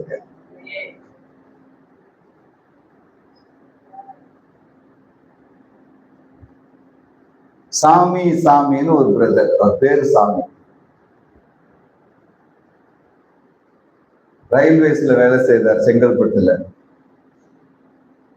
என்னோட அண்ணனும் அந்த ஸ்டேஷன்ல தான் பிறந்தாங்க. அப்ப அண்ணனை பார்க்க போகும்போது அந்த மிஸ்டர் சாமி அங்க, அவர் ரயில்வே தொழிலாளி, உயர்ந்த பதவி. நான் அவரை பார்க்கும்போது அவருக்கு கிட்டத்தட்ட ஒரு 76-80 வயசு இருக்கும். ஆனா யூனிஃபார்ம் போட்டு பேட்ஜ் குத்திட்டு வருவார். மிஸ்டர் சாமி, இதை பார்த்து அவர் 70-80 மேல இருக்குது, இன்னும் டிப் டாப்பா இருக்கீங்க, வேலையில ரிட்டையர்ட் ஆகலையா அப்படின்னு கேட்டேன். அது இன்னும் 4-5 வருஷம் ஆகும் தம்பின்னு நான் சொன்னேன். இது என்ன வேடிக்கையா இருக்கு, அதை விட உங்களுக்கு மட்டும் இவ்வளவுதான் கவர்மெண்ட் வேலை கொடுப்பாங்க, அது பெரிய கதை தம்பி. நான் இந்திரா காந்தி அம்மா வீட்டுல சமையல்காரனா இருந்தேன். 56 வயசுல நான் ரிட்டையர்ட் ஆகணும். 56 வயசுல அம்மா என்னை அனுப்பிட்டாங்க. ஏன் அனுப்புனாங்கன்னா, எனக்கு இந்த குளிர் ஒத்துக்கிடாது. என் குடும்பம் எப்பவுமே சென்னை தான், நான் எப்பவுமே டெல்லி தான். அம்மா வீட்டுல சமையல்காரன், வெஜிடேரியன் சமையல் நான் தான் பொறுப்பு. ஒரு வருஷம் அம்மா குளிர் தாங்க முடிய மாட்டேங்குது, 56 வயசாகி போச்சு, என்னை கொஞ்சம் ஊருக்கு அனுப்பிடுங்கன்னு சொன்னேன். சரிடா சாமி, இவ்வளோ உண்மையா இருந்தே நீ போ, உனக்கு எதுவும் நான் செய்யணுமான்னு கேட்டாங்க. அம்மா, ஒரு 4-5 வருஷம் இந்த ரயில்வேல வேலை செஞ்சிடறேம்மா, அது ரொம்ப நாள் ஆசை எனக்கு. பிஏ கூப்பிட்டாங்க. அம்மா, தம்பிக்கு ரயில்வேல வேலை போட்டு கொடுங்கன்னாங்க. அந்த அதிகாரி ஒரு ஃபார்ம் நீங்களே ஃபில் பண்ணி கொடுங்கன்னு சொல்லிட்டார். ஃபில் பண்ணி கொடுக்கும்போது ஒரு சின்ன இழப்பு, குளறுபடி ஆகி போச்சு. அந்த பிறந்த தேதி அவர் எழுதும்போது, அந்த வருஷத்தை எழுதும்போது அந்த ஒரு சொட்டு கண்ணீர் அந்த வருஷத்துல விழுந்து நம்பர் மாறி போச்சு. 50 36 56 ஆயிடுச்சு. ஏதோ ஒரு மாற்றம் 20 வருஷம் குறைஞ்சு போச்சு. அவருக்கு தெரியாது, அவருடைய வயசு 56, ரயில்வே ரெக்கார்ட் புக்கு 36ன்னு மாறி போச்சு.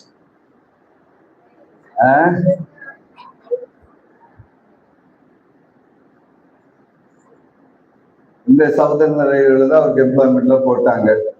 தற்செயலா ரிட்டையர்மெண்ட் டேட்டை பார்த்தா பகீர் நாய் போச்சு. அவரு ஏதோ 76 86ன்னு போட்டிருக்குது ரிட்டையர்மெண்ட் ஏஜ். உடனே ரயில்வே ஆபீஸ்க்கு போறாரு. என்ன சார் இப்படி போட்டிருக்கீங்க, இந்த வருஷத்துல நான் எப்படி சார் ரிட்டையர்ட் ஆகுறது, நான் அதுக்குள்ள கிளம்பினேன். அது ஏன் பிரச்சனை கிடையாதுப்பா, அரசாங்க ரெக்கார்டு படி நீ 36 தான். இல்ல சார் 56, அது உன் ப்ராப்ளம். ஏன் ப்ராப்ளம் நீ 36. இல்ல சார் என்னோட பிறந்த சர்டிபிகேட், டிசி அதெல்லாம் குப்பையில தூக்கி போடு. இந்திரா காந்தி அம்மா அப்ளிகேஷனை கையெழுத்து போட்ட அப்புறம் அதுக்கு முன்னாடி இருக்க எந்த சர்டிபிகேட்டுக்கும் மதிப்பே, உன் தலையெழுத்து நீ வேலை செய்ய எழுதியிருக்க, ஆண்டவர் என்ஜாய் பண்ணியா கவர்மெண்ட் ஜாப். அவர் சொன்னார், ஒரு சொட்டு ஆனந்த கண்ணீர் என் தலையெழுத்தே மாத்திருச்சியா. இப்ப என் பையனுக்கு எனக்கு ஒரே வயசாகுது அப்படின்னு. பையனுக்கு 35 வயசு, அப்பாவுக்கு 36 வயசு. நான் ஒரு விஷயம் சொல்றேன், ஒரு சொட்டு கண்ணீரே தலையெழுத்தை மாத்தினா எத்தனை சொட்டு கண்ணீர் நீங்க வடித்திருப்பீர்கள். கர்த்தர் உங்கள் தலையெழுத்தை மட்டுமல்ல, உங்கள் பிள்ளைகளின் தலையெழுத்தை, சந்ததியின் தலையெழுத்தை, தேசத்தின் தலையெழுத்தை, சபையின் தலையெழுத்தை என் ஆண்டவராகிய தேவன் மாற்றுவதற்கு வல்லவர்கள்.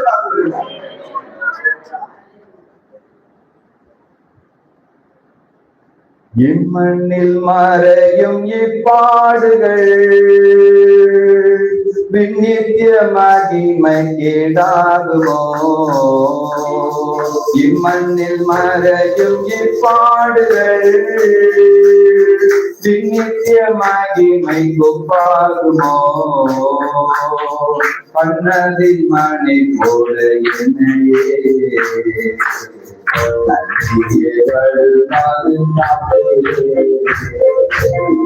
கண்ணதின் மணி போல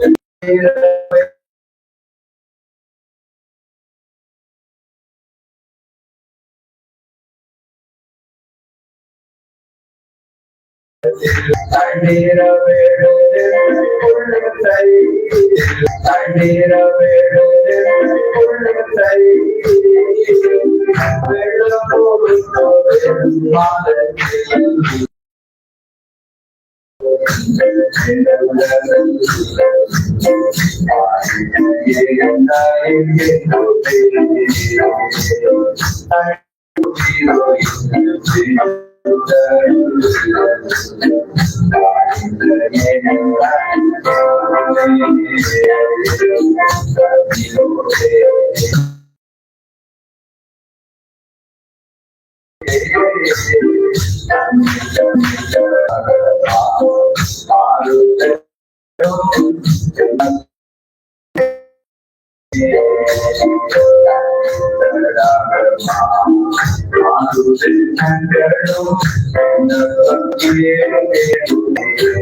நானூறு வருஷம் 8 தலைமுறைகள் அல்லது 10 தலைமுறைகள் இழந்து போன எல்லாவற்றையும் தேவன் ஒரு கணக்கில் வைத்திருக்கிறார்.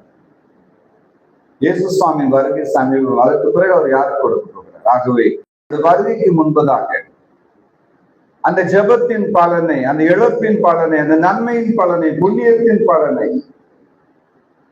உங்களுக்கு கொடுப்பது, எனக்கு கொடுப்பது ஆண்டவருக்கு சுத்தமா இருக்குது. எனக்கு அதுல ஒரு விசேஷ நம்பிக்கை இருக்கு. உங்களுக்கு நம்பிக்கை இருக்குதா? இன்னொன்றையும் அவர் திரும்ப தரப்போ அவர் கணக்கு வைத்திருக்கிறார். மத்தேயு புஸ்தகம் 20ஆம் அதிகாரம், மத்தேயு புஸ்தகம் 19ஆம் அதிகாரம், மத்தேயு 19 வசனம் 27 முதல் கொண்டு 29 வசனங்களை பாருங்க. மத்தேயு 19 27 முதல் 29. மார்க்கு புஸ்தகம் 10ஆம் அதிகாரம் 28 முதல் 30 வசனங்கள் ஆகிய வார்த்தைகள் என்ன சொல்லுகிறது? ஒருவனின் நாமத்து நிமித்தம் எதை இழந்தாலும், அது நேரமா இருக்கலாம், மானமா இருக்கலாம், மரியாதையா இருக்கலாம், சொத்தா இருக்கலாம், சுகமா இருக்கலாம், சரீரமா இருக்கலாம், சுகமா நம்முடைய பலனா இருக்கலாம், வாலிபமா இருக்கலாம், விருப்பமா இருக்கலாம், ஏக்கமா இருக்கலாம், தவிப்பா இருக்கலாம், ஆசையா இருக்கலாம், கனவா இருக்கலாம், நினைவா இருக்கலாம். என் நாமத்து நிமித்தம் ஒருவன் எதை இழந்தால், அது நிலமா இருக்கலாம், வீடா இருக்கலாம், சகோதரனா இருக்கலாம், சகோதரியா இருக்கலாம், பெற்றோரா இருக்கலாம், பிள்ளைகளா இருக்கலாம், எதை இழந்தாலும், இந்த பூமியில் ஒரு மனிதன் சுவிசேஷத்து நிமித்தம் எதை இழந்தாலும் நான் ஒரு கணக்கு வைத்திருக்கிறேன். அதை நான் அவனுக்கு திரும்ப 100 மடங்கு நான் தருவேன். 100 என்று ஆங்கிலத்திலும் தமிழிலும் இருக்கிறது. அராமிய மொழியில் அப்படி எழுதப்படவில்லை. திரும்ப திரும்ப திரும்ப திரும்ப திரும்ப நான் அதை கொடுத்து கொண்டே அவருக்கு திருப்தி ஆகிற வரைக்கும் அவர் கொடுத்துக்கிட்டு இருப்பார். இந்த குழந்தைங்க சாப்பிடும்போது அம்மா ஊட்டுவாங்க. குழந்தை எவ்வளவு வேணும்னாலும் அம்மா விட மாட்டாங்க. ஏன்னா அம்மாவுடைய மனசு திருப்தி ஆகிற வரைக்கும் கொடுப்பாங்க. குழந்தை போதுன்னு சொல்லும். ஆனா அம்மாவுக்கு ஒரு கணக்கு தெரியும். இவ்வளவு சாப்பாடு அந்த குழந்தையால சாப்பிட முடியும். உண்மைதானா? சொல்லுங்க. அம்மாக்கு அந்த கணக்கு தெரியுமா தெரியாதா? எவ்வளவு நேரம் குழந்தை தூங்கும் தெரியும். எவ்வளவு நேரம் குழந்தையால படிக்க முடியும் தெரியும்.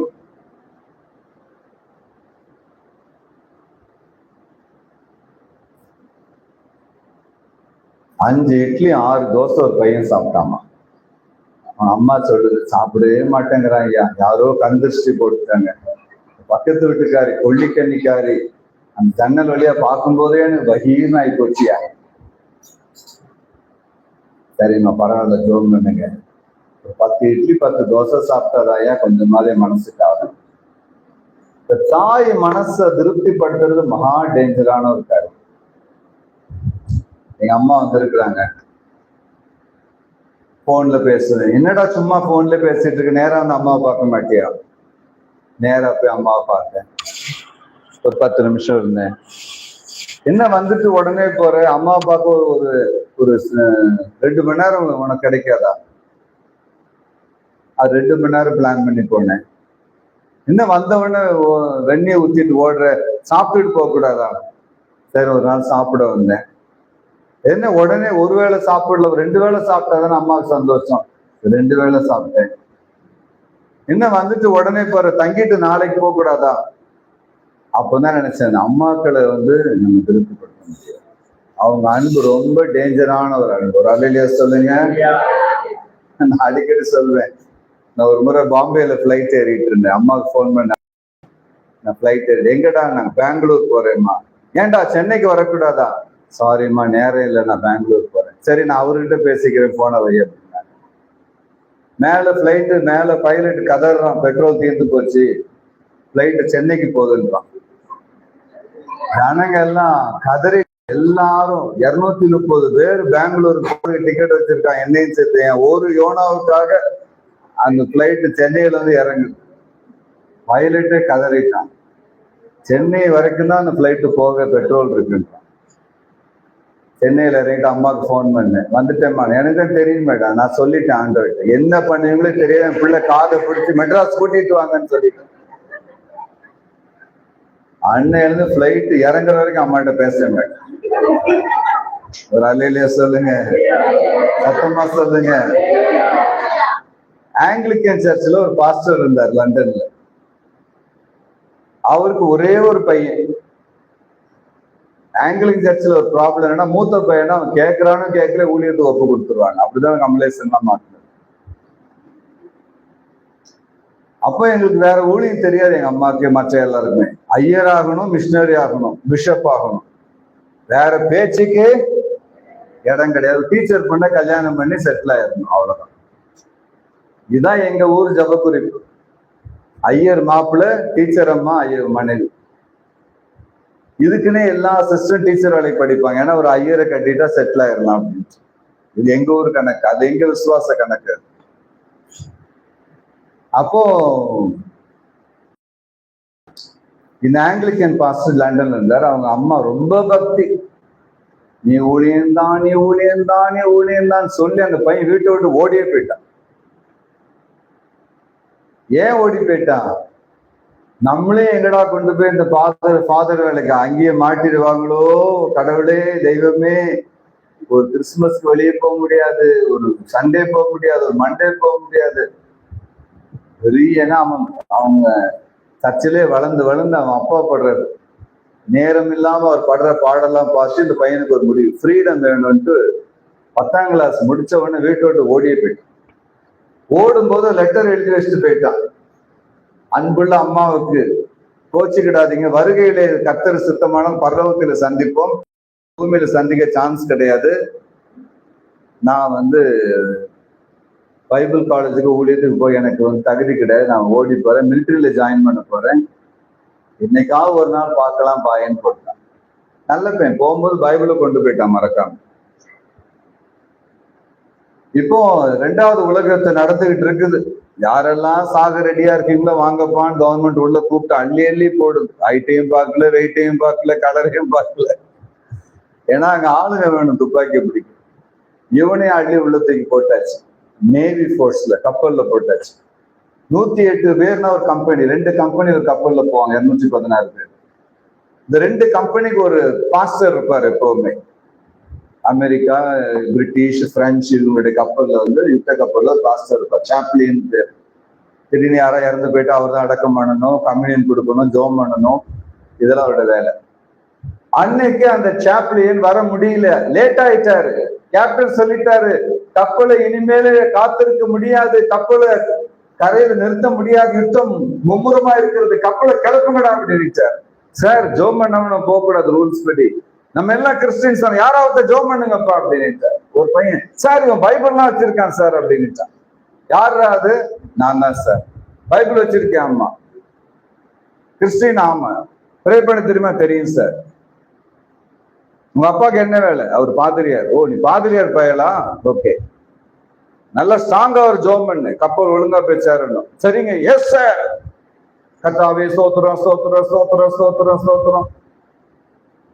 அவங்க அம்மா அன்பா, ஜோம் பண்ணு ராசா, ஜோம் பண்ணுமா செல்லம், நீ ஜோம் பண்ணிக்க. இப்போ கேப்டன் சொல்றாரு, ப்ரே.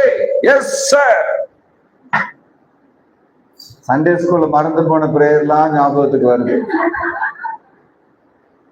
கேப்டன் சொன்னாராம், சூப்பர் பிரேயர்டா, டேய் ரெடியார், எப்ப வேணா உன்னை கூப்பிடுவேன். மத்தியானம் சாப்பாட்டுக்கு யாரு ஜெபிக்க? அதான் ஒருத்தனுக்கான பாதிரியார் போய் போடா அந்த பக்கமா ஜோம் பண்ணு, கர்த்தாவே சோத்திர சோத்திர சோத்திர, நாகாரங்களை ஆசீர்வதி. சாயங்காலம் 6 மணிக்கு டிவோஷன், 10 நிமிஷம் டிவோஷன் டைம். கூப்பிட அந்த பையல. Yes sir. 10 நிமிஷம் பைபிள் படிச்சு பிரசங்கம் பண்ணணும். Yes sir.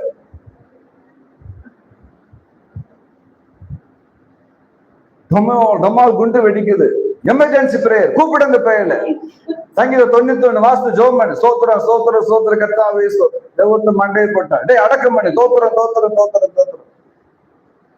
ஞாயிற்றுக்கிழமை கம்யூனியன் கொடு, தோத்திரம் தோத்திரம் தோத்திரம். ஃப்ரெண்டு கிட்ட சொன்னாங்க, வசனம் அந்த மாட்டிக்கிட்டேன். அங்க இருந்தாலாவது வாரத்துக்கு ஒரு பிரசங்கம் தான், இங்க டெய்லி பிரசங்கம் பண்ண வேண்டியது இருக்கு. இந்த மனுஷன் அந்த 2 வருஷம் அந்த கப்பலுக்கு அந்த சாப்ளியன் வரவே இல்லை. இவன் தான் சாப்ளியன். பைபிள்ல படிக்காத வசனமே கிடையாது. அவன் சொன்னான், பேசாம நான் வீட்டுக்கே போய் சர்ச்சைக்கே பாதுகாறேன். அங்க என்ன நடந்துச்சு? அவங்க அம்மா ஜெபம் பண்றாங்க, லெட்டர் பார்த்து, ஆண்டவரே இந்த லெட்டரை என் பையன் எனக்கு எழுதல, உங்களுக்கு எழுது.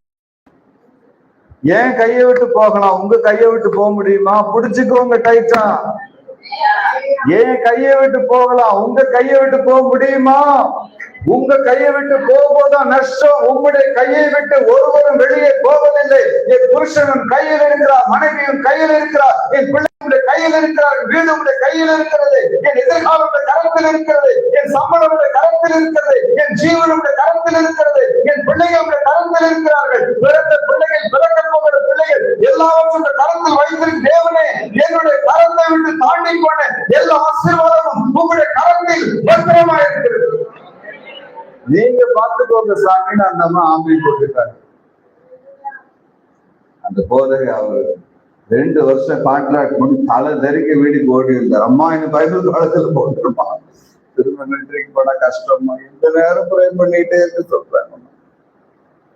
அம்மா சொன்னாங்களா, ஆடுற மாட்டை ஆடி கறக்கணும், பாடுற மாட்டை மாடி கறக்கணும், மயிலேனா. அதனால என் கைக்குன்னு தப்பி போலாம், ஒண்ணு உண்டாக்குனது கைக்குன்னு தப்பி போகணும். சொல்லுங்க. எதை இழந்தாலும் சொல்லுங்க எல்லாரும் கூட சேர்ந்து, எதை இழந்தாலும் இம்மையில் உனக்கு 100 நியாயம் நான் தரேன்.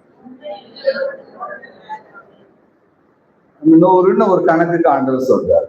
அந்த தேவன் என்ன சொல்றார்? திரும்ப திரும்ப திரும்ப திரும்ப நீ ஒரு முறை என்னை அறிக்கை பண்ணின, நான் உன் பெயரை திரும்ப திரும்ப திரும்ப திரும்ப திரும்ப, ஒரு முறை நீ என்னை சந்தோஷப்படுத்த, நான் உன்னை திரும்ப திரும்ப திரும்ப திரும்ப சந்தோஷப்படுத்துவேன். ஒரு முறை எனக்கு நீ கீழ்ப்படுத்தால் நான் நீ சொல்வதை திரும்ப திரும்ப திரும்ப கேட்கும் போது, ஒரு முறை நீ என்னை தேடி வந்தாய், நான் உன்னை 100 முறை தேடி வரப்போகிறேன். ஒரு முறை என்னை கணப்படுத்தினால் 100 தான் கேட்கணும். It's very simple. உலகத்திலேயே 100 மடங்கு வட்டி கொடுக்கிற ஒரே பேங்க் ஏசாமி பேங்க். ஆமா, எதை வேணாலும் டெபாசிட் பண்ணலாம்.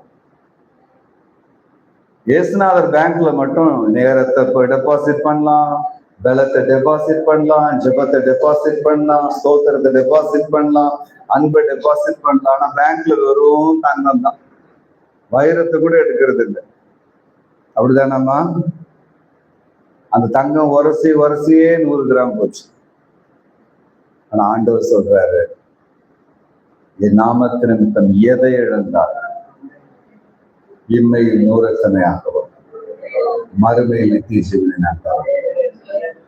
கர்த்தர் ஒரு கணக்கு வைத்திருக்கிறார். உண்மைதானா? சொல்லுங்க. தானியேல்னு ஒரு பையன் இருந்தார். 1ஆம் அதிகாரம் தானியேல் புஸ்தகம் முதல் 3 வசனங்கள். அவருடைய காலத்துல நேபுகாத்நேச்சார் ஒரு அரசர் வருகிறார். 1 நாளாகமம் 27, 28 அதிகாரங்களில் தாவீது அரசன் மூலமாய் சாலமோனுக்கு சேர்த்து வைக்கப்பட்ட எல்லா பனிமுட்டுகளையும் இந்த ராஜா கொண்டு போயிட்டார். கொண்டு போயிட்டு அவருடைய ஆலயத்தினுடைய பண்டக சாலையில் வச்சுட்டார். இங்க பாபிலோன்ல கர்த்தருடைய பாத்திரம்,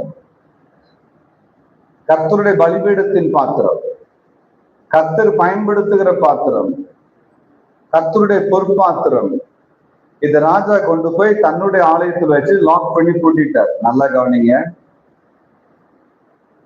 கர்த்தர் ஒப்பு கொடுத்தார்னு போட்டு. யூதாவையும் தேவாலயத்தின் பனிமுட்டுகளையும் கர்த்தர் நேபுகாத்நேச்சார் கையில் கொடுத்தார். யாரும் கொண்டு போக முடியாது, ஆண்டவர் ஒப்பு கொடுத்தார். 70 வருடம் அந்த தேவனுடைய ஆலயத்தினுடைய பனிமுட்டுகள் பயன்படாமல் செயலற்று போய் அறையிலே பூட்டப்பட்டிருக்கிறது. அதை துடைக்க ஒருவரும் இல்லை, பாதுகாக்க ஒருவரும் இல்லை, பயன்படுத்த ஒருவரும் இல்லை. Totally locked in a dark room, in a godown or in a warehouse. 70 வருஷம் தாண்டி விட்டது. நல்லா கவனிங்க, பாத்திரங்க, அதுக்கு உயிரும் கிடையாது, ஒண்ணும் கிடையாது. அந்த பாத்திரத்தை திரும்ப தேவாலயத்தை கொண்டு வர்றதுல அவர் அவ்வளவு குறியா இருக்கார். ஏன்? எபிரேயர் புஸ்தகம் 9:21 சொல்லுகிறது, அந்த பாத்திரத்தின் மேல், அந்த பனிமுட்டுகளின் மேல் ஆட்டுக்குட்டியின் ரத்தம், கடாக்களின் ரத்தம், பரிசுத்த ரத்தம் தெளிக்கப்பட்டிருக்கிறது. இவ்வளவுதான், வேற ஒண்ணு. 1 பேதுரு 1:2 சொல்லுகிறது, நம்மையும் அந்த தெளிக்கப்படுதலுக்கு தேவன் அழைத்திருக்கிறார். இந்த பாத்திரங்களுக்கு மற்ற பாத்திரங்களுக்கு என்ன வித்தியாசம்? அதே 100 கிராம் கோல்டு தான், இதுவும் 100 கிராம் கோல்டு தான். இந்த பாத்திரங்கள் ரத்தத்தினால் பரிசுத்தமாக்கப்பட்ட, பிரதிஷ்டை பண்ணப்பட்ட பாத்திரங்கள். இந்த பாத்திரங்களை தேவன் ஒரு அந்நிய அரசனின் கையில் ஒப்பு கொடுத்தார். அந்த அந்நிய அரசன் தன்னுடைய அரண்மனையில் இருக்கிற தேவாலயத்தினுடைய பண்டகசாலையில் வைத்திருந்தார். இப்போ ஒரு ஆள் ஆண்டவர் எழுப்புறார். எஸ்ரா புஸ்தகம் 1ஆம் அதிகாரம் 1-2 வசனங்களில் எஸ்ரா சொல்லுகிறாங்க, உலகத்தில் இருக்கிற எல்லா ராஜ்யத்தையும் தேவன் என் கையில் கொடுத்து என்னை அரசனாக்கி என்னை மகிழ்வித்திருக்கிறார். எதற்காக? அவருடைய ஆலயத்தை நான் கட்டுவதற்காக. 7 முதல் 10 வசனங்களில் சொல்லுங்க, ஆகவே கர்த்தருடைய ஆலயத்தின் பனிமுட்டுக்கள், பாபிலோன் அரசனால் கொண்டு வரப்பட்ட அடைக்கப்பட்டிருக்கிற பனிமுட்டுக்கள், இந்த பாத்திரங்கள் மிகுந்த பாதுகாப்போடு எந்த ஆலயத்திலிருந்து வந்ததோ அந்த ஆலயத்திற்கே திரும்பி செல்லும்படி விசேஷமான ஒரு உத்தரவை, ஒரு ஆணையை அவர் பிறப்பிக்கிறார். சொல்லுகிறார், கர்த்தருடைய ஆலயத்தின் பனிமுட்டுகள் அதனுடைய ஸ்தலத்துக்கு திரும்பி போகும்படி ராஜாவின் உத்தரவு அருளப்படுகிறது. நல்லா ஞாபகம் வச்சுக்கோங்க, நம்முடைய ஆலயத்துக்கு ஆண்டவர் சில பாத்திரங்களை வைத்திருக்கிறார். பிசாசு சிலரை கொண்டு போயிடுச்சு, மறைச்சு வச்சிருக்குது. ஆனால் கோரேஸ் அரசர் சொல்லுகிறார், அபிஷேகம் அரசர் சொல்லுகிறார், அந்தந்த பாத்திரங்கள் அந்தந்த ஸ்தானத்திற்கு போகும்படி நாம் திருப்பி கொண்டு செல்ல போகிறேன். 70 வருஷம் ஆண்டவர் அமைதியா இருந்தாருங்க. திடீர்னு ஒரு கோபம் வந்துச்சு. 5ஆம் அதிகாரம் 24 முதல் 30 வசனங்களை வேதம் சொல்லுகிறது, பெல்ஷாஸ்தார் என்னும் அரசன், தானியேல் புஸ்தகம், இந்த பாத்திரங்களை எல்லாம் மிஸ்யூஸ் பண்றாரு. அது தொடாம விடுற வரைக்கும் பிரச்சனை கிடையாது. இந்த பாத்திரத்தை அவன் தொட்டு தேவனுடைய பிரமாணத்திற்கு மிஞ்சின விதத்தில், கர்த்தருடைய அனுமதிக்கு மிஞ்சின விதத்தில் பரிசுத்த பாத்திரத்தை மதுபானத்தின் பாத்திரமாய் மாற்றி தன்னுடைய மனைவிகளோடு வைப்பாட்டிகளோடும் மதுவை அவன் பாத்திரத்தில் ஊற்றி அவன் குடிக்கும் பொழுது முடிக்கலைங்க. 70 வருஷம் அந்த பாத்திரம் பயன்படுத்தப்படவில்லை, தேவன் மௌனமாக இருந்தார். 70 வருஷம் அந்த பாத்திரம் இருட்டில் இருந்தது, தேவன் மௌனமாக இருந்தார். 70 வருஷம் அந்த பாத்திரம் அடைக்கப்பட்டிருந்தது, தேவன் மௌனமாக இருந்தார். ஆனால் அந்த பாத்திரத்தை கர்த்தருக்கு சித்தமில்லாத கரங்கள் தொட்டவுடன், கர்த்தருக்கு சித்தமில்லாத பாதையில் அந்த பாத்திரங்கள் பயன்படுத்த பிசாசினால் கொண்டு வரப்பட்ட அடுத்த நிமிஷம், அடுத்த நாள் அல்ல, அடுத்த நிமிஷம், ஓ ஹல்லேலூயா, பரலோகத்தின் கதவுகள் திறந்தது. ஒரு கையொழுப்பு புறப்பட்டு வந்தது. ஓ வானத்திலிருந்து புறப்பட்டு வந்த அந்த கை எழுதியது, மேலே மேலே கேட்கவும் வாசின் ஒரு ராஜ்யம் இரண்டாய் பிரிக்கப்படுகிறது. இதற்கு தேவன் சொல்கிறார், உன்னை கொடுத்தது அந்த ராஜ்யம் இரண்டாய் பிரிக்கப்படுகிறது. உனக்கு விரோதமாக எழுதுகிற சக்திகளை தேவன் இரண்டாய் பிரிக்கிறார். மேலே மேலே கேட்க உட்வாசி. அவ்வளவுதான் அமைதியா இருந்தார். 70 வருஷம் அமைதியா இருந்தாருங்க. 9ஆம் அதிகாரம் தானியேல் புத்தகம் 1 முதல் 3 வசனங்கள் அப்படி சொல்லுகிறது. 70 வருஷம் அமைதியா இருந்தார். அந்த பாத்திரம் கண்டுகொள்ளப்படாமல் இருந்த அமைதியா இருந்தார், தொடப்படாமல் இருந்த அமைதியா இருந்தார், பூட்டப்பட்டிருந்த அமைதியா இருந்தார், பயன்படுத்தப்படவில்லை அமைதியா இருந்தார். எப்போ அந்த பாத்திரம் அபாத்திரமான விதத்தில் கையாளப்பட்டதோ, சத்ருவினால் தொடப்பட்டதோ, அந்நிய ஜனத்தினால் தொடப்பட்டதோ, கர்த்தர் உண்டாக்கின நோக்கத்துக்கு மாறாக அந்த பாத்திரம் பயன்படுத்தப்பட்டதோ, வந்து இறங்கிட்டார்.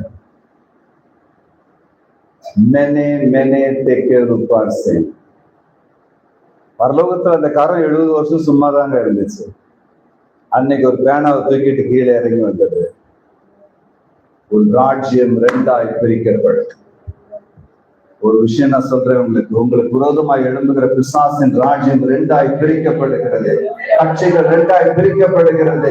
ஒவ்வொரு பிரிவினை ஆவியை தேவன் அனுப்புகிறார். உனக்கு விரோதமாய் வருகிற ஆவிகள் 2ஆய் பிரிகிறது. இந்த சூரியனின் மகனை 2ஆய் பிரிகிறது. 2ஆய் பிரிக்கிறார். உங்களுடைய பாத்திரம் உன்னை மறுபடியும் தேவாலயத்தை கொண்டு போய் நிறுத்துகிறார். பாத்திரமாய், ஆசாரிகளின் கையில் இருக்கிற பாத்திரமாய் கர்த்தரை ஆசீர்வதிக்கிறார். அவரை கணக்கு வைத்திருக்கிறார், நேர கணக்கு வச்சிருக்கிறார். ஹல்லேலூயா. Not only the quantity calculation is the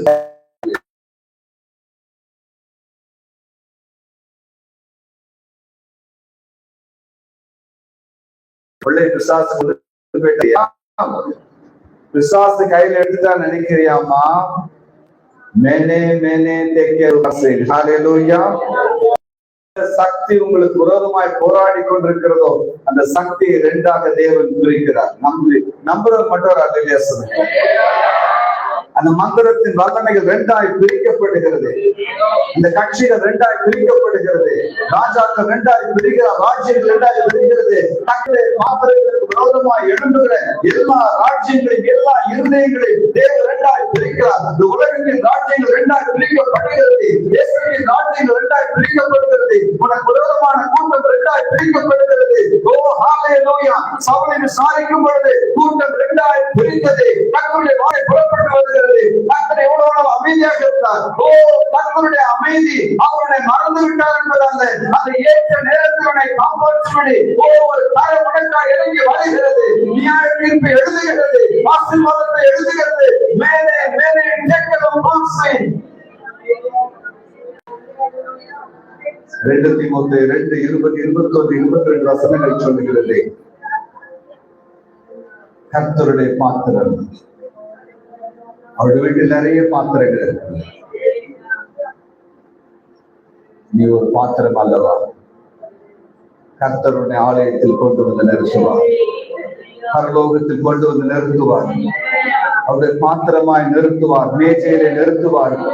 கர்த்தருடைய கரம், கர்த்தருடைய இரக்கம், கர்த்தருடைய தயவு உன் பிள்ளையத்தில் அது அடைக்கப்பட்ட இடத்திலிருந்து பாத்திரத்தை தேவன் திரும்ப கொண்டு வருகிறார். ஹல்லேலூயா, ஸ்தோத்திரம். அந்த அடைமானத்தில் இருக்கிற வீடு வெளியே வருகிறது. ஸ்தோத்திரம் ஸ்தோத்திரம் ஸ்தோத்திரம் ஸ்தோத்திரம். அந்த அடைபட்டிருக்கிற அந்த மகனின் காரியங்கள் கர்த்தர் வெளியே கொண்டு வருகிறார். அந்த அடைபட்டிருக்கிற வீட்டை கர்த்தர் வெளியே கொண்டு வருகிறார். அடைபட்டிருக்கிற ஆத்மாக்கள் வெளியே கொண்டு வருகிறார். கர்த்தருடைய ஆலயத்தில் இருந்து கடவாய் கொண்டு போகப்பட்ட அந்த பாத்திரங்கள் மறுபடியும் திரும்ப ஆலயத்தில் வருகிறது. கர்த்தரை திரும்ப கொண்டு வருகிறார். அந்த அபிஷேகம் திரும்ப வருகிறது. அந்த ஆசீர்வாதம் திரும்ப வருகிறது. அந்த வாக்குத்தத்தங்கள் திரும்ப வருகிறது. அந்த ஆத்மாக்கள் திரும்ப வருகிறார்கள். அந்த நன்மைகள் திரும்ப வருகிறது. அந்த வாக்கியம் அந்த கிருபைகள் திரும்ப வருகிறது. அந்த வரங்கள் திரும்ப வருகிறது. அந்த ஜனங்கள் திரும்ப வருகிறார்கள். அந்த பிசினஸ் திரும்ப வருகிறது. அந்த நண்பர்கள் திரும்ப வருகிறார்கள். அந்த ஆலயத்தை உறுப்பினர்கள் திரும்ப வருகிறார்கள். மூப்பர்கள் திரும்ப வருகிறார்கள். தங்களுடைய ஆலயத்தின் பாத்திரம் திரும்ப வந்தது. 7 வருஷம் முடிந்துவிட்டது. 7 வருஷம் முடிந்துவிட்டது. பாத்திரங்களுடைய நாட்கள் முடிந்துவிட்டது. கர்த்தருடைய ரத்தம் வெடிக்கப்பட்ட பாத்திரம், கர்த்தரால் அபிஷேகம் பண்ணப்பட்ட பாத்திரம், கழுவப்பட்ட பாத்திரம், ரட்சிக்கப்பட்ட பாத்திரம், அபிஷேகம் பண்ணப்பட்ட பாத்திரம், அபிஷேகம் பண்ணப்பட்ட பாத்திரம். யாரும் அதை கொண்டு போக முடியாது. யாரும் அதை கொண்டு போக முடியாது. யாரும் அதை கொண்டு போக முடியாது. கர்த்தரை திரும்ப ஆலயத்தில் கொண்டு வருகிறார். ஆலயத்தில் பலிபீடத்தை கொண்டு வருகிறார். ஆலயத்தின் அலங்காரங்களை கொண்டு வருகிறார். அந்த பாத்திரங்கள் வெளியே வருகிறது. வெண்கல பாத்திரங்கள், அந்த பாத்திரங்கள், வெண்கல பாத்திரங்கள், வெள்ளி பாத்திரங்கள், எல்லா பாத்திரங்களையும் திரும்ப கொண்டு வருகிறார். கிண்ணங்கள் திரும்ப வருகிறது. கத்திகள் திரும்ப வருகிறது. பாத்திரங்கள் திரும்ப வருகிறது. கத்திகள் திரும்ப வருகிறது. கரடிகள் திரும்ப வருகிறது. கவசம் திரும்ப வருகிறது. ஆலயத்தில் அநேகருக்கு ஒவ்வொரு பொறுப்பு வருகிறது. கொண்டு வருகிறார். நூம கவசத்தை கொண்டு வருகிறார். கட்டிகளை கொண்டு வருகிறார். பயப்படாதே. உன் ஆத்மாக்கள் திரும்ப வருகிறார்கள். உன் நன்மைகள் திரும்ப வருகிறது. உன் வேண்டுதலுக்கு திரும்ப வருகிறது. உன் மகிழ்வுக்கு திரும்ப வருகிறது. அடைக்கப்பட்ட எல்லா அடைப்புகளை கட்டளம் செய்கிறார். நீண்ட காலம் நாடுகளை பிடித்து வைக்க முடியாது. நீண்ட காலம் அடைபட்டிருக்க முடியாது. நீண்ட காலம் இருளில் இருக்க முடியாது. அபிஷேகம் பண்ணப்பட்ட பாத்திரம் உன் பொருள், உன் வீடு, உன் சம்பத்து அநேக நாட்கள் விசுவாசத்தின் பிடியில் இருக்க முடியாது. மக்களுக்கு ஒரு பணத்தை வைத்திருக்கிறார். தேவகால மன்னன் கொண்டு கொண்டு இன்னொரு அசனை ஒரு தேவன் திரும்ப கொண்டு உனக்கு ஒரு கோடையை சொல்லி மக்கள் ஒரு கோடையை எழுப்புகிறார். இந்த தேசத்தில் கோடையை எழுப்புகிறார். தமிழ்நாட்டில் கோடையை எழுப்புகிறார். உலகத்தில் கோடையை எழுப்புகிறார். கோடையை நாவியை பெற்ற தலைவர்களை தேவன் எழுப்பிக் கொண்டிருக்கிறார். கோடையை நாவியை பெற்ற பிஷப்புகளை, தலைவர்களை, போசவர்களை தேவன் எழுப்பிக் கொண்டிருக்கிறார். பாத்திரங்கள் வெளியே வருகிறது. மறைந்திருக்கிற கற்பனை பாத்திரங்கள் வெளியே வருகிறது. கிராமத்தில் இருந்து வெளியே வருகிறது. மறைவான இடத்திலிருந்து வெளியே வருகிறது. உன் வீட்டில் மறைந்திருக்கிற கற்பனை பாத்திரம் வெளியே புறப்பட்டு வருகிறது. எழுப்புவதற்கான காலங்களை அது பாத்திரங்களை வெளியே கொண்டு வருகிறார். பயப்படாது. மறைந்திருக்கிற பாத்திரம், அடைக்கப்பட்ட பாத்திரம் தேவனுடைய அரசாங்கத்தில் கொண்டு போய் நிறுத்துவார். வடிவத்தில் கொண்டு போய் நிறுத்துவார். மேடையிலே கொண்டு போய் நிறுத்துவார். அரசாங்கத்தினுடைய எல்லா ஜனங்களும் கொண்டு போய் நிறுத்துவார். சிறையில் யோசேப்பின் பாத்திரத்தை கொண்டு போய் ராஜாக்கு முன்பாக நிறுத்தின இரக்கமுள்ள தேவன் இந்த ராத்திரியில போராடி கொண்டிருக்கிறார். 70 வருஷம் அழைக்கப்பட்டாலும் அந்த பாத்திரத்தின் அழைப்பு மாறவில்லை. அழகு மாறவில்லை. ஐஸ்வர்யம் மாறவில்லை. மகிமை மாறவில்லை. மதிப்பு மாறவில்லை. வேலை மாறவில்லை. இருட்டு அறைக்குள்ள அந்த பாத்திரங்கள் மீது கர்த்தருடைய கண்கள் உலாவிக் கொண்டே இருந்தது. கர்த்தருடைய ஆவியானவர் பாதுகாத்துக் கொண்டிருந்தார். கர்த்தருடைய தூதர்கள் அவனாய் இருந்தார்கள். அந்த பாத்திரங்கள் ரத்தத்தால் தெளிக்கப்பட்ட பாத்திரம். ரத்தத்தால் தெளிக்கப்பட்டது. கழுவப்பட்டவர் பயப்படார்.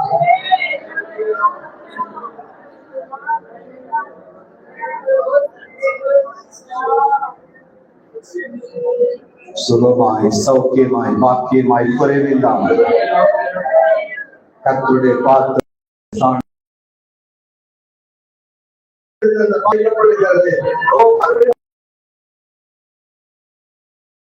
ஆசீர்வாதம்.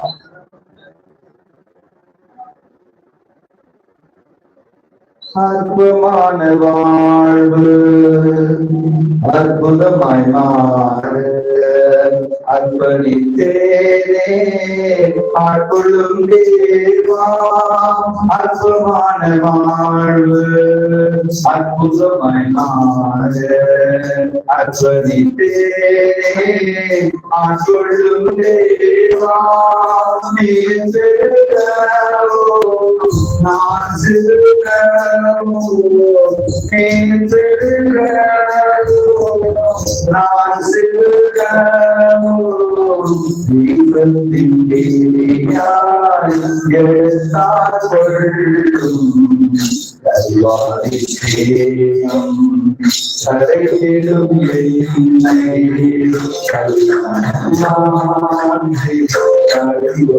செய்யும் கல்வாரி தேயம் காவலோ காவலிக்குள்ளோ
ஒருமுறை இழந்தாய், நான் அதை உனக்கு திரும்ப திரும்ப திரும்ப திரும்ப என் இருதயம் திருப்தியாகிற வரைக்கும் நான் சொல்லுவேன்.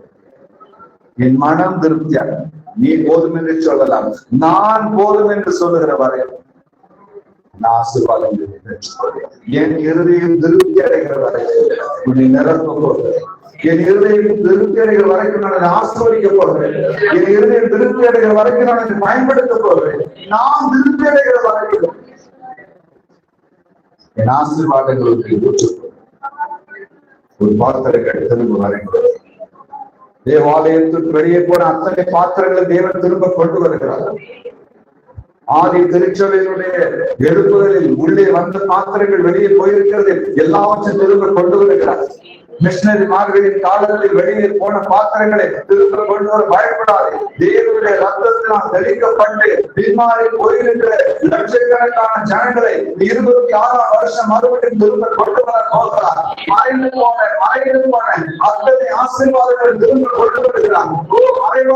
கர்த்தருடைய பிள்ளைகளை திரும்ப வெளியே கொண்டு வருகிறார். அது மட்டுமல்ல, அநேக ரகசிய கிறிஸ்தவர்கள் உண்டு அடைபட்டிருக்கிறார்கள். கர்த்தர் அவர்களை வெளியே கொண்டு வருகிறார்.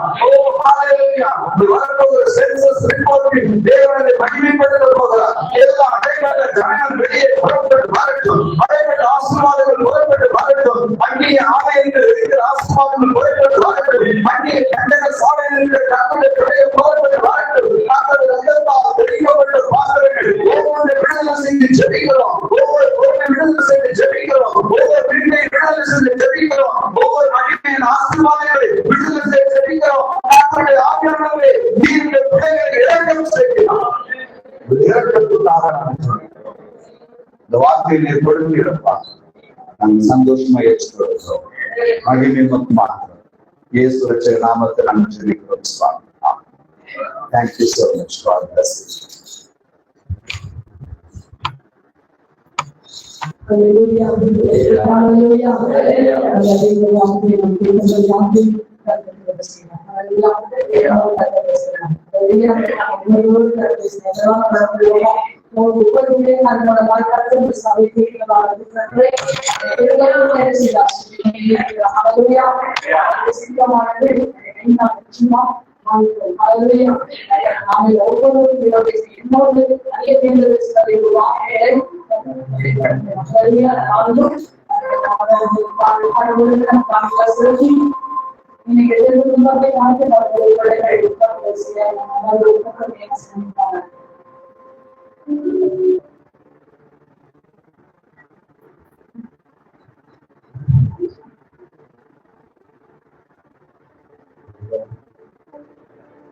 பள்ளத்தாக்கில் நடக்கும் போது என்னை காய்வாய்